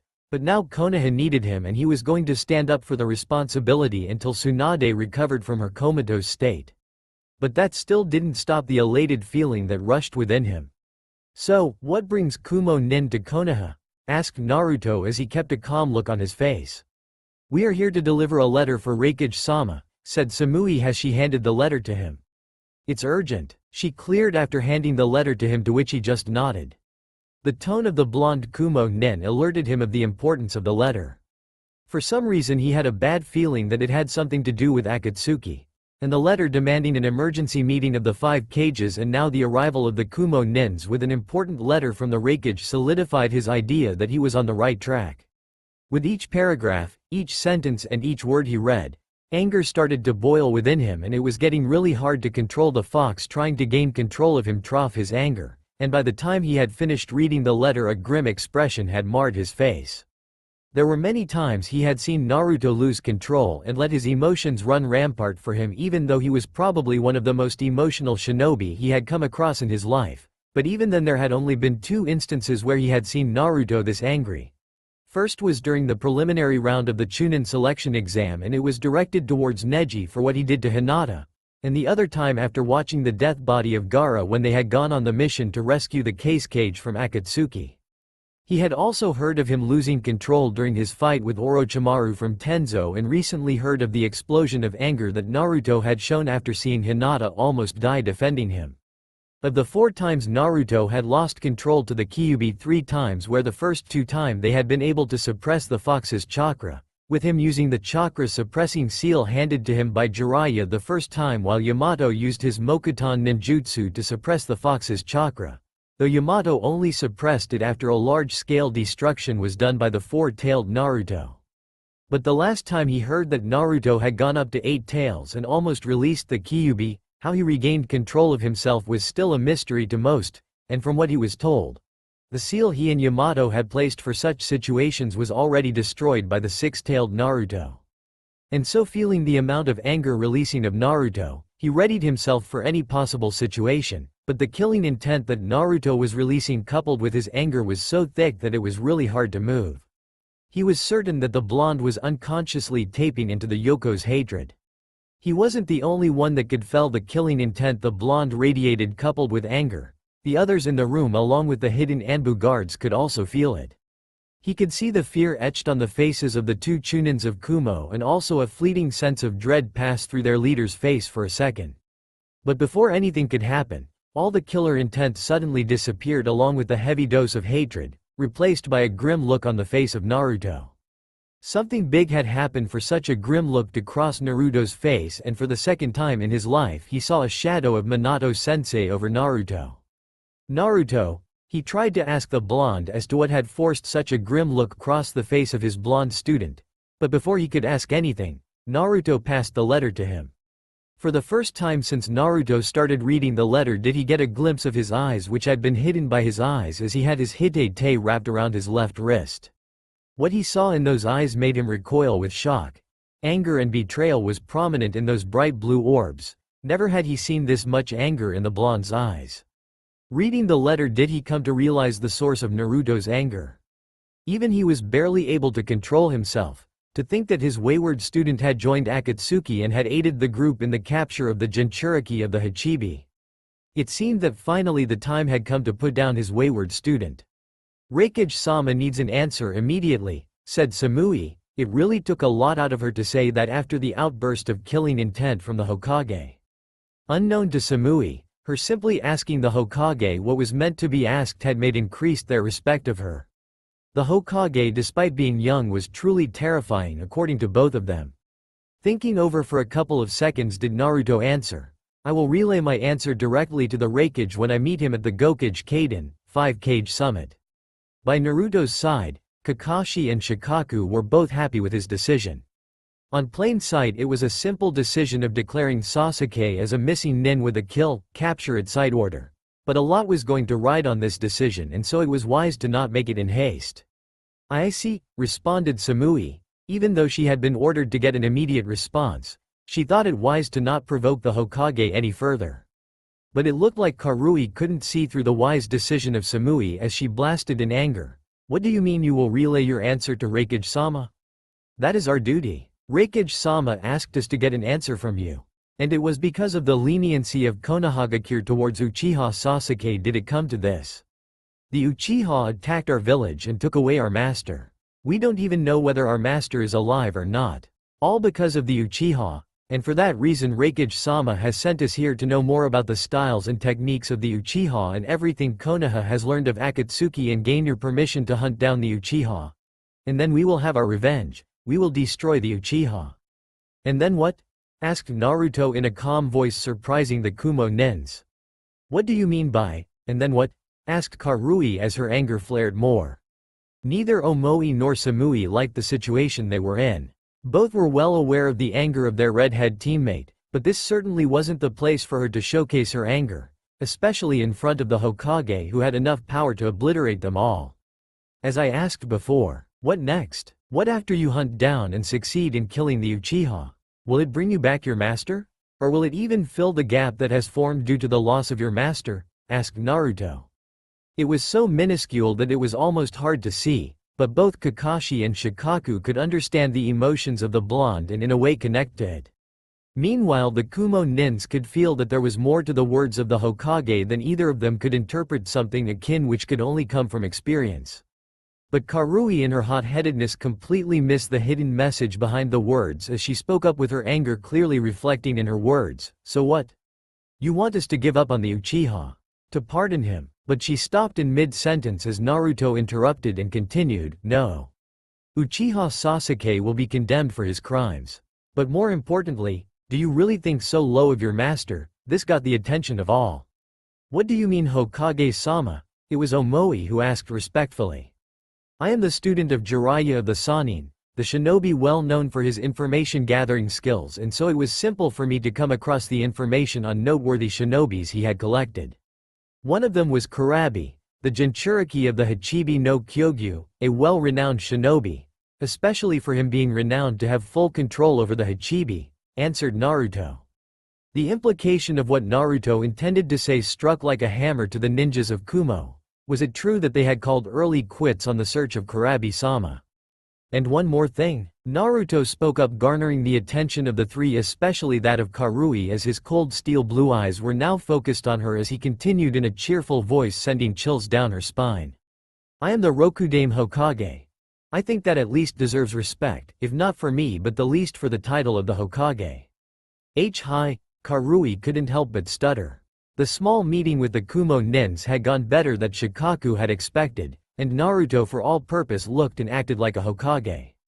He had his doubts when he had nominated him, as the boy had tendencies to his eccentrics, but he was a way better option then. But his thought process was cut short as the door of the tent slid open and in walked the very man he was thinking of, Shimura Danzo. Shimura Danzo, Naruto called out as he watched the man enter the tent without warning. What brings you here? He asked. I learned of a delegation from Kumo was here to meet the Hokage, and are currently in the village at the archive library, answered Danzo as his eye locked on with the blonde that was unbridled with anger. He had lost the Hokage seat to a brat, after all. Meanwhile at the sides both Kakashi and Shikaku stiffened. It was clear Danzo was keeping his eyes open at the happening around Naruto. I must applaud of your learning, Naruto replied with a small smile on his face, which seemed to further frustrate the man. Don't try to be cheeky with me, boy, Danzo growled. I am not being cheeky with you, Danzo. I am merely applauding you for your information gathering skills. Naruto said with the same calmness as before, and yes, a delegation of Kumo is here in Konoha and they wanted an audience with the Hokage. And they got an audience from me, the Rokudame Hokage. This infuriated Danzo further as he spoke, his tone dripping with an ounce of venom. The Rokudame Hokage Koho, 6th Hokage candidate. That is indeed what you are. Both Kakashi and Shikaku could feel the tension in the room. The look on Danzo's face clearly showed his anger, while Naruto just looked at him with a smile. And what are they doing at the archive library? Danzo asked. The boy was seriously getting on his nerves. I can assure you, Danzo, that the Kumo delegation being at the archive library is perfectly authorized. After all, it was me, the Hokage, that authorized it, and it is perfectly guarded visit, answered Naruto. And what is that they are here for? Asked Danzo, getting more irritated. This time the smile on Naruto's face vanished and a serious look now adorned it. They were here with a message from the Raikage to the Hokage, to me, and I received the message. I don't see how it concerns you, Shimura Danzo. That was the high point. Both Shikaku and Kakashi knew and so were ready to move in action if necessary. Unknown to both, Danzo and Naruto had already made their moves. Uchiha Sasuke was not liking the situation. Try might he had failed to hurt the masked man again as he just moved through him with his attack. The man that was stopping continuing his quest for revenge.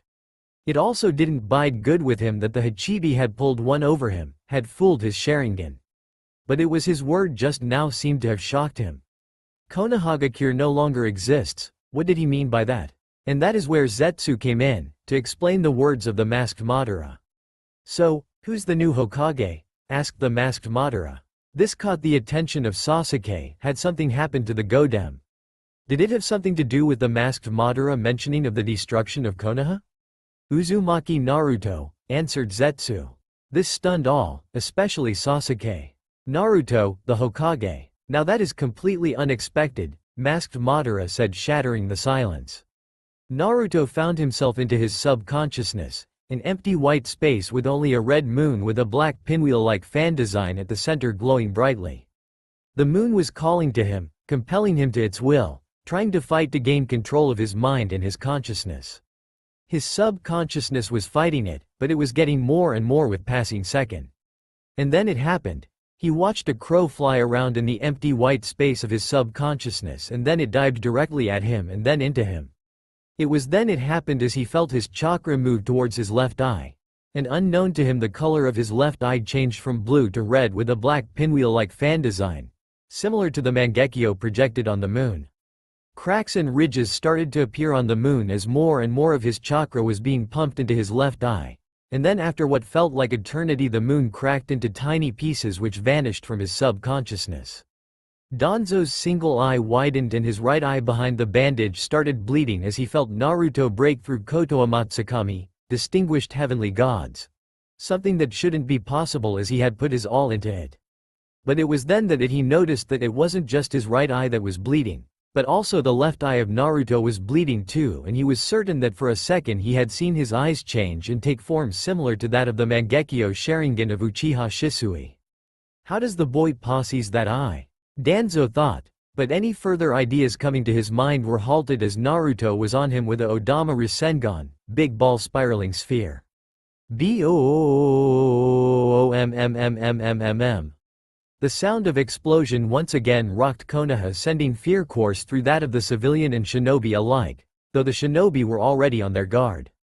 All around Konoha, Jonin and Anbu were already on the move as they started subduing shinobis wearing Anbu-like masks and black cloaks. What the hell is going on? Sakura called out as she watched all around her Jonin and Anbu in action. The same question was going through the minds of the members of Konoha 11, minus Naruto, gathered along with Sai. But one had already come to a conclusion which he rather did not like. Aren't the ones that the Jonins and Anbu are subduing? Shikamaru let his question hanging as his eyes shifted to Sai. Yes, those are root operatives, Sai answered, wondering what had made them make a move, though the eyes of the others had widened dramatically. But any further questions or thoughts were halted as a couple of ANBUs dropped by next to Sai, quickly subduing the emotionless artist, while another Anbu dropped by, halting any attack from the Konoha 11 to help Sai. Why the hell are you targeting Sai? Sakura roared at the Anbu.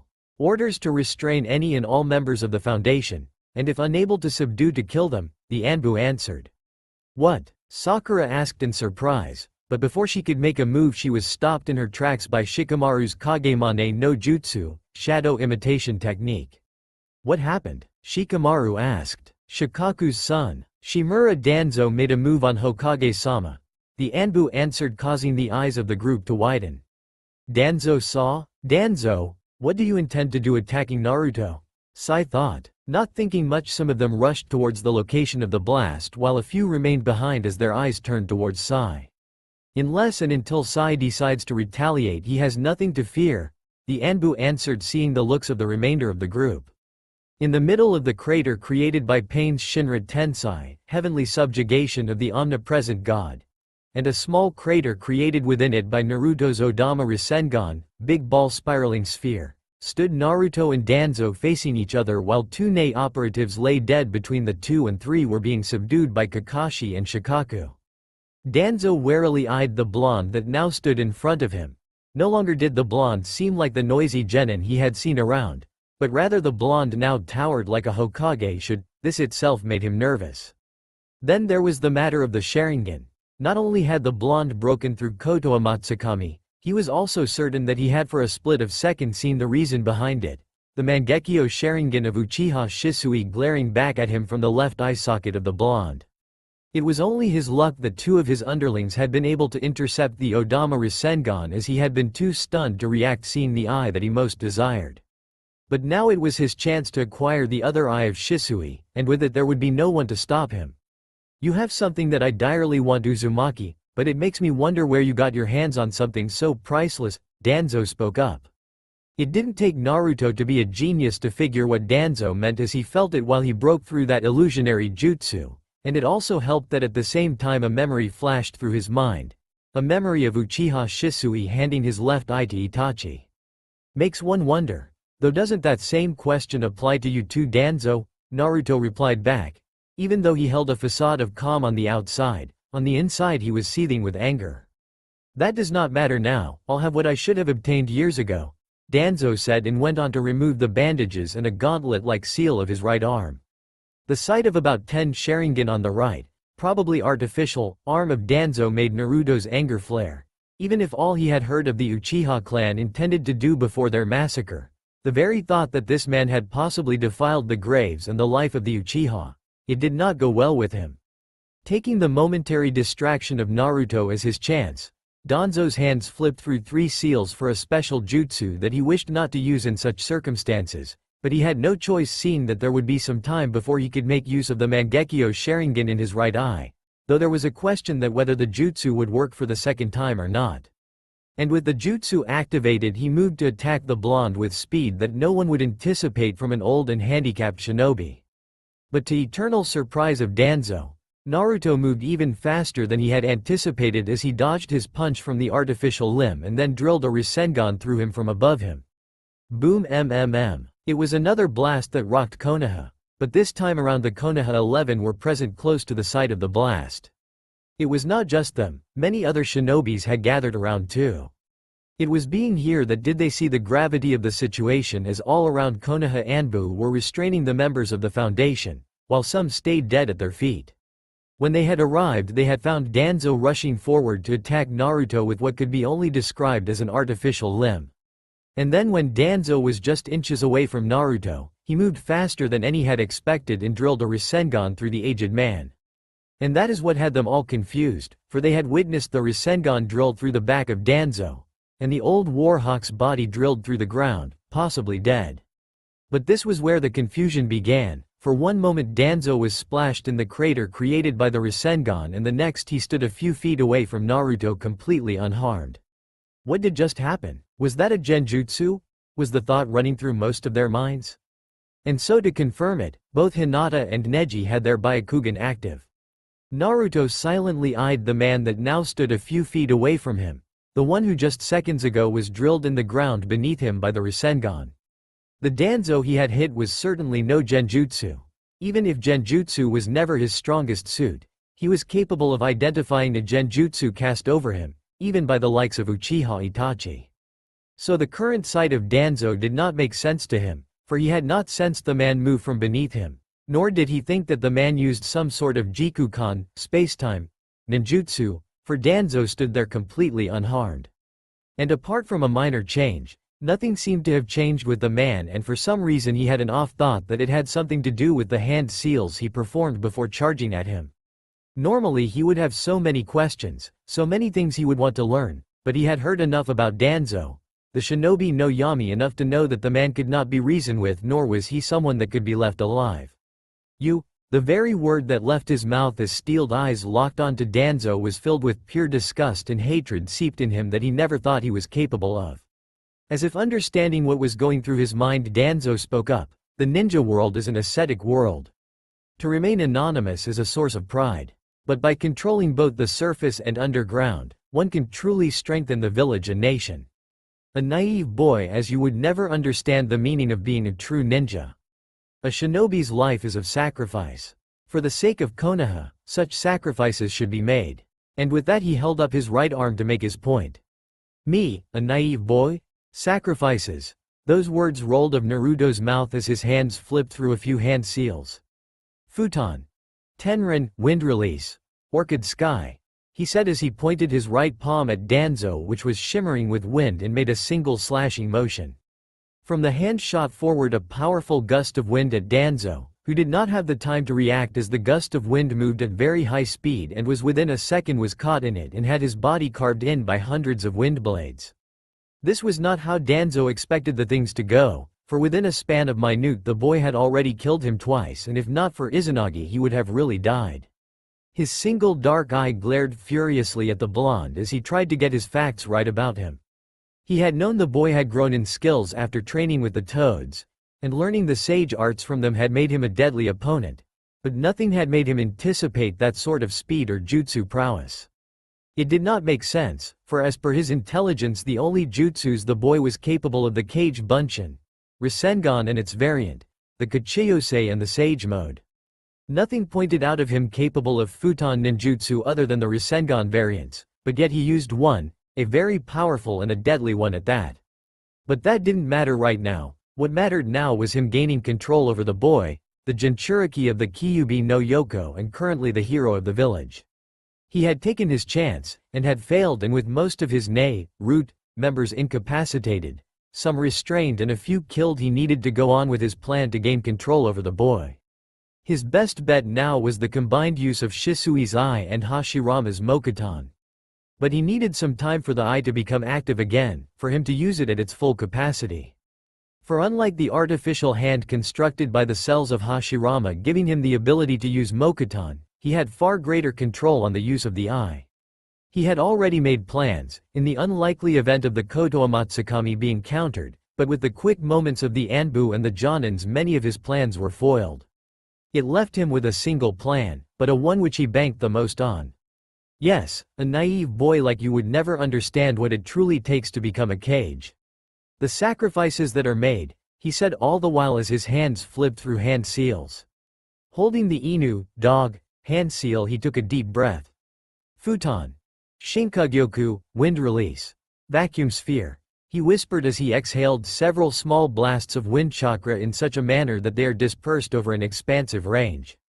The speed and the expansive range of those small blasts of wind made it very difficult to avoid, but it seemed like the boy had taken it as a task to surprise him as he watched him flip through seals and then expel water from his mouth in a dense, curved torrent, effectively creating a near instantaneous circular barricade that intercepted the incoming torrent of his small wind blasts.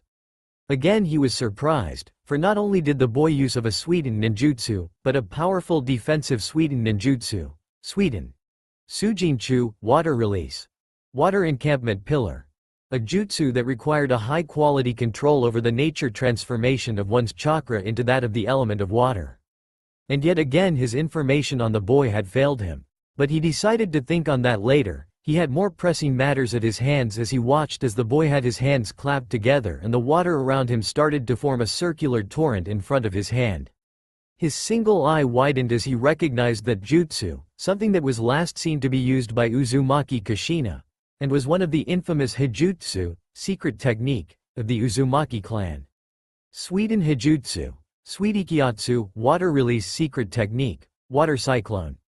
And just as he thought, it was that very jutsu as the boy by thrusting both his hands at him forced the destructive cyclone of water at him. And so he embraced for the pain, and pain came as the torrent of water hit him and forced him backwards. Each and every part of his body ached as the high pressure and the force of torrent continued to torment his body and force him backwards. And again his idea of using the Izanagi against the boy proved worthwhile as before he could be caught in the jutsu's true destructive nature he used Izanagi to escape it. Materializing close by, he rushed at the boy wishing to not give him more chance to unleash something more destructive as his hands flipped through hand seals for a destructive jutsu of his own. But before he could even complete his hand seals, the boy was onto him with a larger variant of the Rasengan, the Odama Rasengan. He did not have the power to even move after the impact of the torrent of water hit him, so he just silently took on another deadly jutsu. Boom mmm. Wow! Was the only word that left the mouth of Kiba as he watched on the fight from far in awe. A sentiment that was shared by all those that still remained present at the site and watched from afar.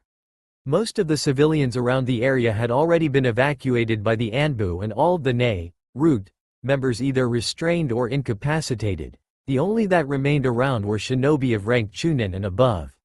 And even then all were asked to not only not to interfere in the fight, but also to stay at a safe distance by Hitaki Kakashi and Nara Shikaku. A decision few decided to object, but were silenced when reminded that this was the fight of the Hokage. But what's with Danzo? Is it a genjutsu? Shikamaru wondered out loud as his mind tried to decipher the situation. No, a possibility of a genjutsu is very little as there is no fluctuation in Naruto-kun's chakra and ours are stable too. None of us are caught in a genjutsu. Hinata spoke up as a Byakugan continued to analyze the situation. Being the student of Yuhi Kurenai, she had an inept understanding of genjutsu, even if she was not the genjutsu type, and the Byakugan helped more by helping to analyze a person's chakra network. Even Kakashi himself was amazed. The growth that his student showed was simply amazing. He had heard of how Naruto had went on toe-to-toe with all the 6 paths of pain, and now he understood why. The training with the toads and in the art of senjutsu had elevated Naruto to a new level in both skills and chakra. He had till now used 5 jutsus of A rank and above, and all of them required high levels of chakra, as he saw through his Sharingan. But all that brought a surprising question forth: to where had Naruto learned to use elemental ninjutsus of that level? Not even in his fight with Pain had he used them, indicating that it wasn't something he learned from the toads. So where? Well, Kakashi could wait for the answers and for the time being time to decipher whatever the jutsu Danzo seemed to be using. Hinata was certainly right. "Naruto-kun, behind you!" Hinata shouted as she watched Danzo materialize behind him. "Naruto-kun, behind you!" The scream of Hinata alerted Naruto as he barely dodged a shuriken with wind-infused chakra. Still, it was able to glance his left hand and live behind a shallow cut. He could not give much thought to the cut of his left hand as 2 more shurikens made his way towards him and was forced to dodge them. Looking back at the trajectory of those shurikens, he felt the idea of dodging instead of parrying or blocking, since they had carved through rocks. Oh, and also he had to experiment on the shuriken application of wind-infused chakra, as that was some deadly and awesome skill to have under the belt. But he did not have time to rest as he watched Danzo's hands flip through another set of hand seals and him taking another deep breath, and while spinning exhaled a compressed, solitary blade of wind. The futon. Shinkua, wind release. Vacuum wave. Forming a unique hand seal as he blew water from his mouth to the ground below him, which raised upwards with tremendous force to form a sturdy wall of water around him. The Sweden. Suijin Heki, water release. Water encampment wall, was sturdy enough to intercept the incoming compressed, solitary blade of wind with ease. Wasting no further time, he formed another unique hand seal, and the water around him and the one on the ground, courtesy of his previous jutsu, rose to form giant, powerful dragon which rushed towards Danzo. Danzo countered the Sweden. Suiryuden no Jutsu, water release. Water dragon bullet technique, with futon. Shinku Taigoku, the 2 jutsus canceling each other. His eyes caught the sight of Danzo breathing wind-infused chakra into kunai, which formed into a shape of an odd sword, and then the man rushed at him. He did not know of what tactic was the man trying to imply by a head-on charge, something he did not accept from a man of Danzo's status, making it wonder whether it had to do something with the jutsu he used that completely nullified his attacks on Danzo. Deciding to take this opportunity to get a closer look at something that had been ticking him since the start of the fight, he decided to give the head-on clash a go. His right outstretched hand was shrouded by a thick layer of wind chakra, chakra so dense that it was visible, with more the concentration being greater at the 4 outstretched fingers. The intensity and insanity of the jutsu could be felt as the winds howled and danced around him as he dashed at Danzo at high speed. And the 2 collided in middle. Danzo's futon, Shinkujin, wind release. Vacuum blade, infused kunai pierced him, while his Repazuki, gale thrust, pierced Danzo, splashing both with the blood of the other. Naruto-kun. The words left the lips of Hinata, Ino and Hotaru as they looked worried at the sight of both Danzo and Naruto piercing each other. Others were worried too, to see their hero, their friend, their comrade, and now the Hokage being pierced. But it soon turned to relief, as unlike Naruto's jutsu that had pierced the heart of Danzo, Danzo's jutsu had pierced the left shoulder of Naruto and not his heart. "Isn't the jutsu Naruto used similar to your Chidori, Kakashi-sensei?" Sakura asked. Naruto's skills had her shell shocked. "No, it is more akin to my Reikiri," Kakashi replied, to the shock of all. "And not only is it similar to Reikiri in application, but the chakra shrouding the hand of Naruto is more dense, and the concentration of the chakra at the fingertips increases the thrusting power of the jutsu. And there is the wind that surround him. I don't think that is just a side effect of the compressed wind chakra. Also, if somehow one were to avoid the high-speed thrust, they won't be able to counteract, as they would be caught in the aftereffect of the jutsu, which happens when such dense wind chakra is pressurized at a single point. I don't want to know what exactly happens to the one pierced from the inside," though Kakashi, as his eyes laid on Danzo. Kakashi's last point was proven by the fact that when Naruto made a final thrust, the force of the strike was great enough to produce a powerful shock wave that caused noticeable wide fissures in the direction of his thrust. As for the human body, the effects were clearly seen on Danzo as blood seeped out of the man's eyes, mouth and the various tears and cuts that had appeared all across his body. Truly a deadly jutsu. This ninjutsu battle is so advanced, it's incredible. At first I had doubts on Naruto-sama's strength without the Sage mode, but witnessing his strength now, there is no doubt that Naruto-sama has the strength of a Hokage. But what is with Danzo? Thought the Anbu commander as he watched Danzo once again materialize at a new spot completely unharmed. Such a deadly jutsu, Danzo commented from his spot as he zeroed his gaze on Naruto. Nothing of his information had him ready for something like that. Even after using the Izanagi, he still felt the effects of the jutsu when it was thrust through him, and as a shockwave rippled through his body literally destroyed his insides. That it is. Reppazuki is a jutsu I forbid myself from ever using. But for a thrash like you, I am willing to make exceptions, the boy said as his steeled eyes glared at him as he held onto his bleeding left shoulder. Thrash? His face contracted in anger. The boy had the audacity to call him scum. But he had a job to do and emotions would only be a hindrance in his objectives, and so he schooled his features. And this is why you will never account as a Hokage, he said as he watched the boy charge at him and suddenly stopped in mid-step as seal marks of his Juinjutsu spread around the boy's body, paralyzing and freezing him in his spot. He couldn't help as a victorious smirk graced his lips as he continued speaking, for you see the world is light and dark. You who have never ventured to the darkness of the shinobi world, and you who would never learn the meaning of sacrifice. He could see the impact his words had made on the boy through his eyes, which had hardened further. His eyes then shifted in the direction of the shinobi gathered around, and as expected some seemed to jump in to save their friend and the hero, but some of the Shikaku and Kakashi stopped them again. According to them this was the fight of the Hokage, and they wished for all to have trust in the boy, their Hokage, and so no one was to interfere. It was completely foolish of them, but it suited him well and he wasn't going to let this opportunity to go to waste. Forming the Hitsuji, Ram, hand seal, he released the Izanagi to preserve the chakra for the important task and to preserve the Sharingan on his arm. The boy had already got 5 of them. You are not worthy of that title, he shouted before charging the boy with a kunai. But then he sensed someone moved to attack from his right, his blind spot. His eyes shifted to find the attack to be the boy, or possibly the clone of the boy descending on him from the right with a Rasengan in his hand. I cannot dodge it. There is no time. I have no choice, he thought as he halted in his step and brought his right hand up facing the descending boy. A large and thick tree grew with his right artificial limb as its base in between him and the descending boy. The Rasengan, the original jutsu of the Yondaime Hokage, it truly was a powerful and a deadly jutsu. Its power he once again witnessed as the thick and a resilient tree that he had created by the power of Mokuton was so easily decimated entirely when the Rasengan impacted the tree. And even with the tree standing tall between them and taking the full brunt of the Rasengan, he still felt its force and forced a few feet backwards. Luckily for him, before impact the branches of the tree had impaled the blonde, dispelling him. Mokuton, he heard the voice of the boy say and he shivered, it was filled with so much venom.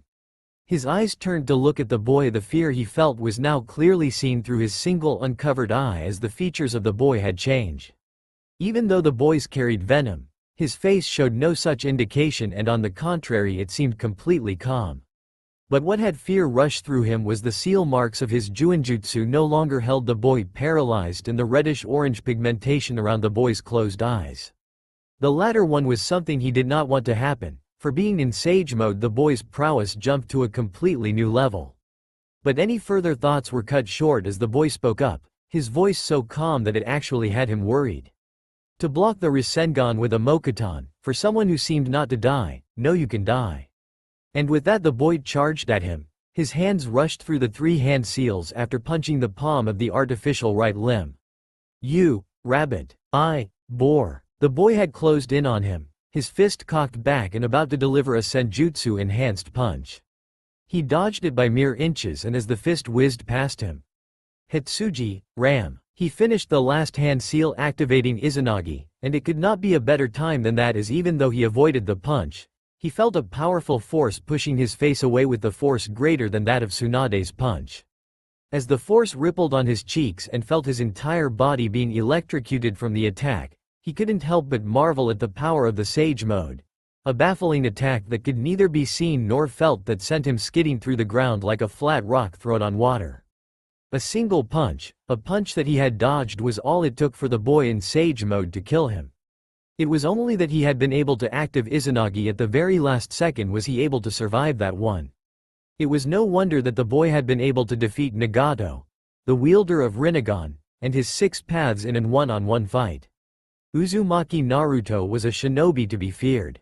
It had been something on Naruto's mind since the moment his eyes laid on the right hand of Danzo. A simple question floated through his mind. What was the use of those Sharingans on the artificial limb of Danzo? It certainly weren't there to serve the purpose as a normal Sharingan would do, and so that many Sharingans on his arm literally made no sense to him. But as the clash between them progressed, he failed not to notice the odd occurrence with those Sharingans. For each time Danzo seemed to survive a hit that should have killed him and was revived as if nothing happened, a Sharingan eye would close. It didn't take a genius to figure out that whatever Danzo had going on for him had to do with the Sharingan, or rather a jutsu associated with the Sharingan. And now in Sage Mode he had the absolute proof. The Sharingan eyes that had closed so far were not just shut close, rather those eyes had died, and when he had used Kawazu Kumite, Frog Kata, things finally did start to make sense. For just a second before he was about to connect with the Kawazu Kumite he sensed the change in Danzo's chakra, and when he did connect he sensed the very presence of the man shift out of reality, like all of it was just a dream. It was a far stretch, but it was the only logical explanation there was, for Danzo seemed to be wielding a genjutsu powerful enough to breach the barriers between reality and dreams. A brief control over reality, it truly was fear-inducing. Or rather it would be right to say that it was the Uchiha clan that wielded such an insane and otherworldly jutsu. It was no wonder they were so feared throughout the elemental nations. But there seemed to be a cliché in the use of the jutsu, for Danzo kept a continuous eye on the eyes on his artificial limb, as if there was time limit to the use of the jutsu.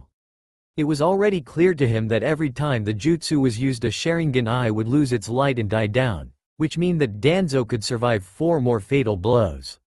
But the way Danzo acted to show that the jutsu once active will automatically make an eye lose its light in a given even if Danzo didn't wish it to be so. A time limit? Danzo's version seemed to have a time limit, for a brief control over reality would end up within seconds. Further thoughts were cut short as he watched as the now materialized and unharmed Danzo smear some blood on the palm of his left hand and then slammed it on the ground, and the all-familiar sealing array appeared beneath his hand. The Kachiyose no Jutsu, summoning technique. And summon Danzo did, and from the cloud of smoke emerged what could only be described as a gigantic elephantine chimera. The summoned is predominantly dark orange in color with the exception of its trunk, legs and the markings around its eyes. It had tiger-like limbs and bandages wrapped all around its head similar to Danzo and armor on the base of the trunk and between the eyes. Its feet are also striped, reminiscent of those of a tiger, and it also has huge tusks and what looks like a beard, as well as long, sharp claws. For some reason he had a feeling he had seen something alike as a child in pictures of books the old man, the Sandame, used to bring along, but for the world of it he couldn't remember it much clearly. But the summon didn't give him the time to remember as the elephantine chimera opened its mouth and he readied himself for whatever jutsu the summon would blast at him. A Baku, a nightmare-eating monster, was the very thought that echoed through most that watched on. It was unbelievable to see a beast like that, and what was more unbelievable was that the Baku was the personal summon of Danzo. It was a terrifying thought. And then the Baku opened its mouth, but instead of blasting of some sort of jutsu at Naruto it created a powerful suction that sucked in everything within a large radius, while at the same time exhaling through its trunk. Just like the legend surrounding the beast. The suction was powerful enough to tear the ground in its radius and suck it in and had forced Naruto to use chakra to remain stuck to the ground. He was using a huge amount of chakra that it was clearly visible as a shroud all around him. It was then they noticed Danzo to have moved in the suction range of the Baku just behind Naruto, and from there expelled from his mouth a single large, crushing sphere of wind chakra. The futon, Shinku Taigoku, wind release, vacuum great sphere, should not have hurt him as much as it did. It had impacted with far greater force than the jutsu was capable of and was able to bruise his back even when he was in Sage Mode, something that should have been impossible considering his enhanced durability in Sage mode. It all came down to the suction of the Baku and Danzo moving in a spot from where he could make a greater use of the powerful suction. Thus the enhanced power of the futon. Shinku Taigoku did make sense. Two can play the game, he thought as winds started to swirl around both his sideward outstretched arms, which within seconds turned into a gale. He could sense Danzo's chakras once again build up to possibly unleash another futon jutsu, but he had no intention of giving the man another shot. Pushing both his gale-infused hands in the direction of the Baku, and from his overlapped palms shot forward an earth-tearing hurricane in the direction of the gigantic elephantine chimera. Futon. Hokai Taifu Bakufu, wind release. Severing hurricane blast, in itself was an S-rank ninjutsu, a jutsu in which the user unleashes a hurricane capable of severing anything and everything in its path with the sheer force and speed of the winds and had a very long range, but aided with the senjutsu chakra of the Sage mode and the suction of the Baku. Even a legendary summon as Baku did not stand a chance. The howl of the Baku could be heard throughout Konoha as Futon. Hokai Taifu Bakufu made contact with him, and even with gigantic size was he hurled quite a few meters back and countless cuts marred its body as the raging winds severed him. But he didn't stop at that as his hands formed into the hand seal he had used over 1,000 of time throughout his ninja career as the index and the middle fingers from both his hands crossed each other. For the futon. Hokai Taifu Bakufu had only stunned Danzo for a moment and he was already on him. Kage Bunshin no Jutsu. He whispered as three clones materialized by his side, two rushing towards the fallen Baku while the other facing Danzo and forming a unique hand seal as he blew water from his mouth to the ground below him, which raised upwards with tremendous force to form a sturdy wall of water around them. The Senjutsu chakra powered Suijin Heki with ease blocked the futon. Shinku Renpa, wind release. Vacuum serial waves. And not giving Danzo any more time, the real Naruto was already on him. Kawazu Tataki, frog strike. He called out as he delivered an open-handed strike onto Danzo's chest, sending ripples of natural energy that emanate through the struck target and explosively release inside the opponent's body. A huge amount of blood bloated out of Danzo's mouth as he felt an unknown force ripple and destroy his insides, and all that with a single strike. And once again he was grateful of using Izanagi. As he materialized once again at some distance from Naruto, from the corner of his eyes he caught the other two clones of Naruto attacking the Baku. One Naruto used the immense strength that he seemed to possess in Sage mode to literally throw the Baku high in the air in the trajectory of the other Naruto that had jumped high above shinobi standards and was descending downwards with two gigantic Rasengan. The Senpo. Odama Rasenrengen, Sage Art. Big ball spiraling serial sphere, connected with the ascending Baku, and he watched as the power of those destructive, wildly spinning orb literally tear through the gigantic elephantine chimera and then blast it with utmost force towards the ground. Boom! The ground literally shook as the injured Baku tore in the ground with unbelievable force and then was dispelled. A frown marred Danzo's face, but he had more important things to worry about as he looked at the Sharingan eyes on his artificial right limb, and his frown deepened further. The battle had ranged long enough, and combined with the prowess of the boy he had already lost 7 eyes. But the bright side of all it was that he could feel the power of the right Sharingan eye returning. The fearsome dojutsu prowess of Uchiha Shisui would be soon in his grasp as he had concentrated a great deal of Hashirama's power to the right eye. He knew that in doing so he was risking shortening the time span of Izanagi, but he also knew that it was only the power of Shisui's dojutsu and Hashirama's Mokuton would help him gain control of the Kyuubi. 3 more left to go, he heard the boy say. His single eye widened, grasping the wordings of the boy's words. Those Sharingan on the right hand of yours, once all the 10 of them are closed, the Genjutsu will no longer protect you. His eye was wide in complete shock in hearing that. You know of Izanagi? The idea of the boy knowing of a jutsu forbidden amongst the Uchiha was troubling news for him. But then the smirk on the boy's face told him of the thing he did not want to believe. You tricked me, very clever of you, he growled. Even if the boy had somehow been in the know of Izanagi, he certainly was unaware of the limitations of the Izanagi he wielded. But now he himself had given him the information he needed and knew well enough that the boy was going to come at him full force. Normally he would love to draw the battle longer and to deactivate Izanagi to buy more time, But this was no normal situation as he faced on a boy who was well known for his stamina and endurance, and was a Jinchuriki and an Uzumaki to boot, and was also currently in Sage mode. All of it was a minus to him, and it wasn't like the boy was going to give him room for his own act. And before he knew, the boy was on him with winds howling around him and wind chakra casing his hand. And even before he could react, the Repazuki was thrust through his heart, the wind chakra severing his body from the inside. A stream of blood bloated out of his mouth as he felt his entire body torn apart from the inside. Death streamed near and he was forced to use Izanagi before its advent time. He felt the light of another Sharingan go out, and that brought him one step closer to seeing the man was stopped here and now. But he knew he couldn't afford to let Danzo rest, or deactivate Izanagi at this very moment, as he had taken a gamble, and so he had to continue his relentless attacks and see that the man had no other option but to keep using Izanagi. And so he moved on with his attack. Being in Sage mode helped him sense the materialization of Danzo behind him and turned around in time to see a handful of shuriken shot from Danzo's hands towards him. He didn't give the incoming shurikens much of a thought as his hands flew through a set of hand seals. Water gushed out of his mouth like a waterfall, intercepting the incoming shurikens, but completely missing Danzo to the great surprise of the man.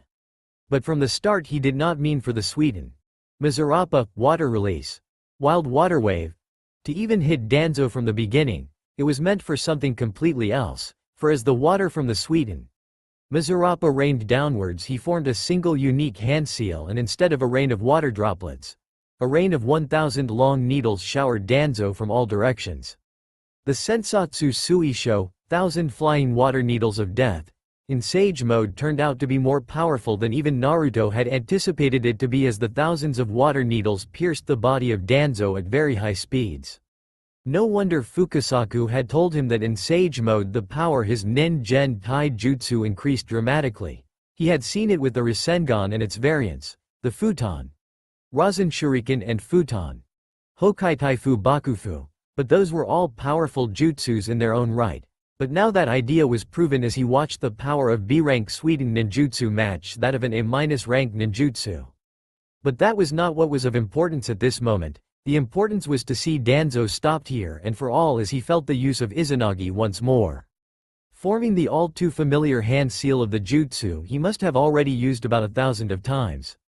Kage Bunshin no Jutsu. And as stated, a clone of him materialized by his side, and the two worked in tandem to bring to existence the strongest jutsu in his arsenal. Even if he had learned to use the Rasengan without the need of a clone or two hands. But it seemed that even CB Naruto failed to get a hang of it without the help of clone. A loud bell-like screech vibrated throughout the area, indicating to the formation of Senpo, Futon, Rasen Shuriken, Sage Art, Wind Release, Spiraling Shuriken, just in time as he sensed Danzo materialize at another point. That was all he needed as he threw the bell-like screeching, dense and quick-spinning chakra shuriken towards Danzo with speed that Danzo could do nothing of as he was caught in the jutsu.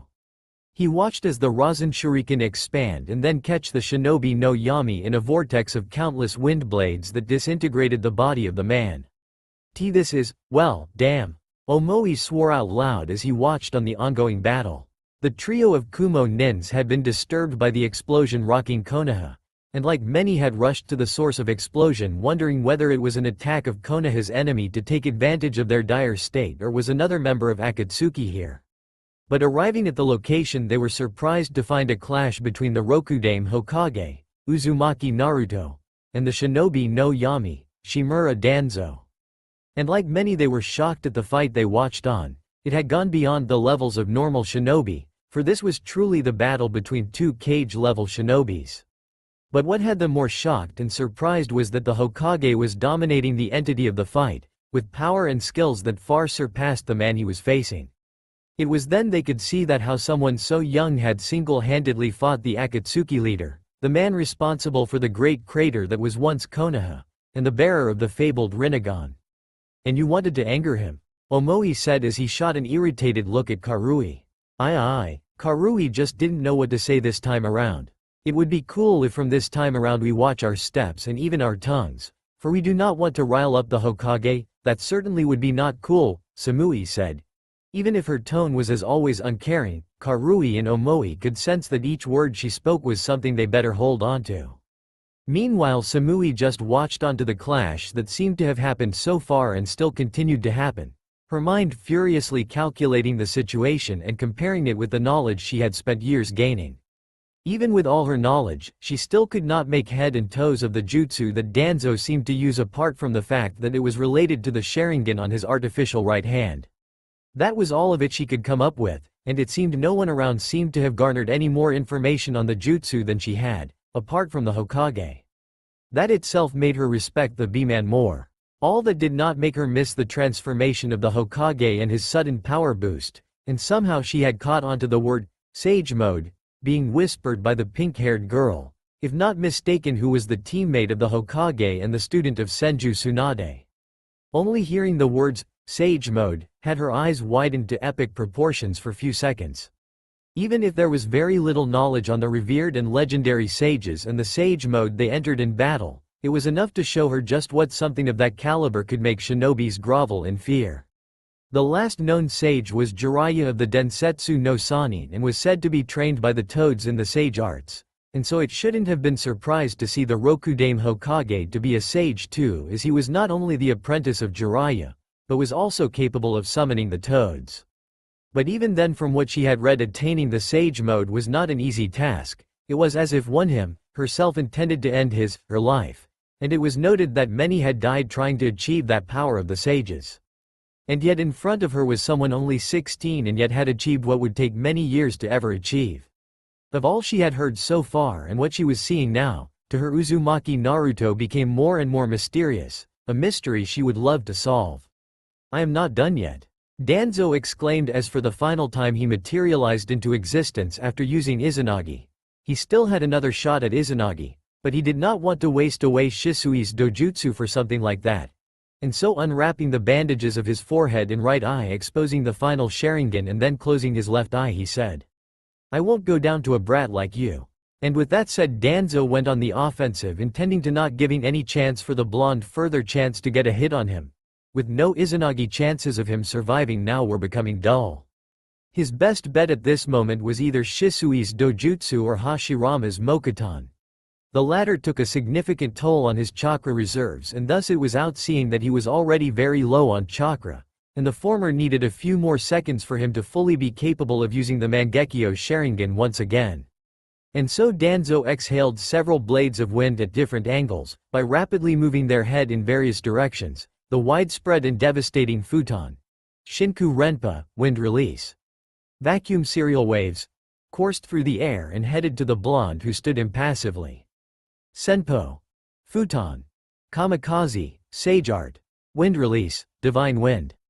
Naruto whispered, holding onto the Hitsuji, ram, hand seal. The winds around Naruto picked up pace and formed a gust which formed into a tornado all around him and easily blocking a futon, Shinku Renpa. But Naruto wasn't done there, as he formed another set of hand seals as the tornado picked up pace and condensed, forming a whirling vortex of wind in the form of a giant, powerful dragon.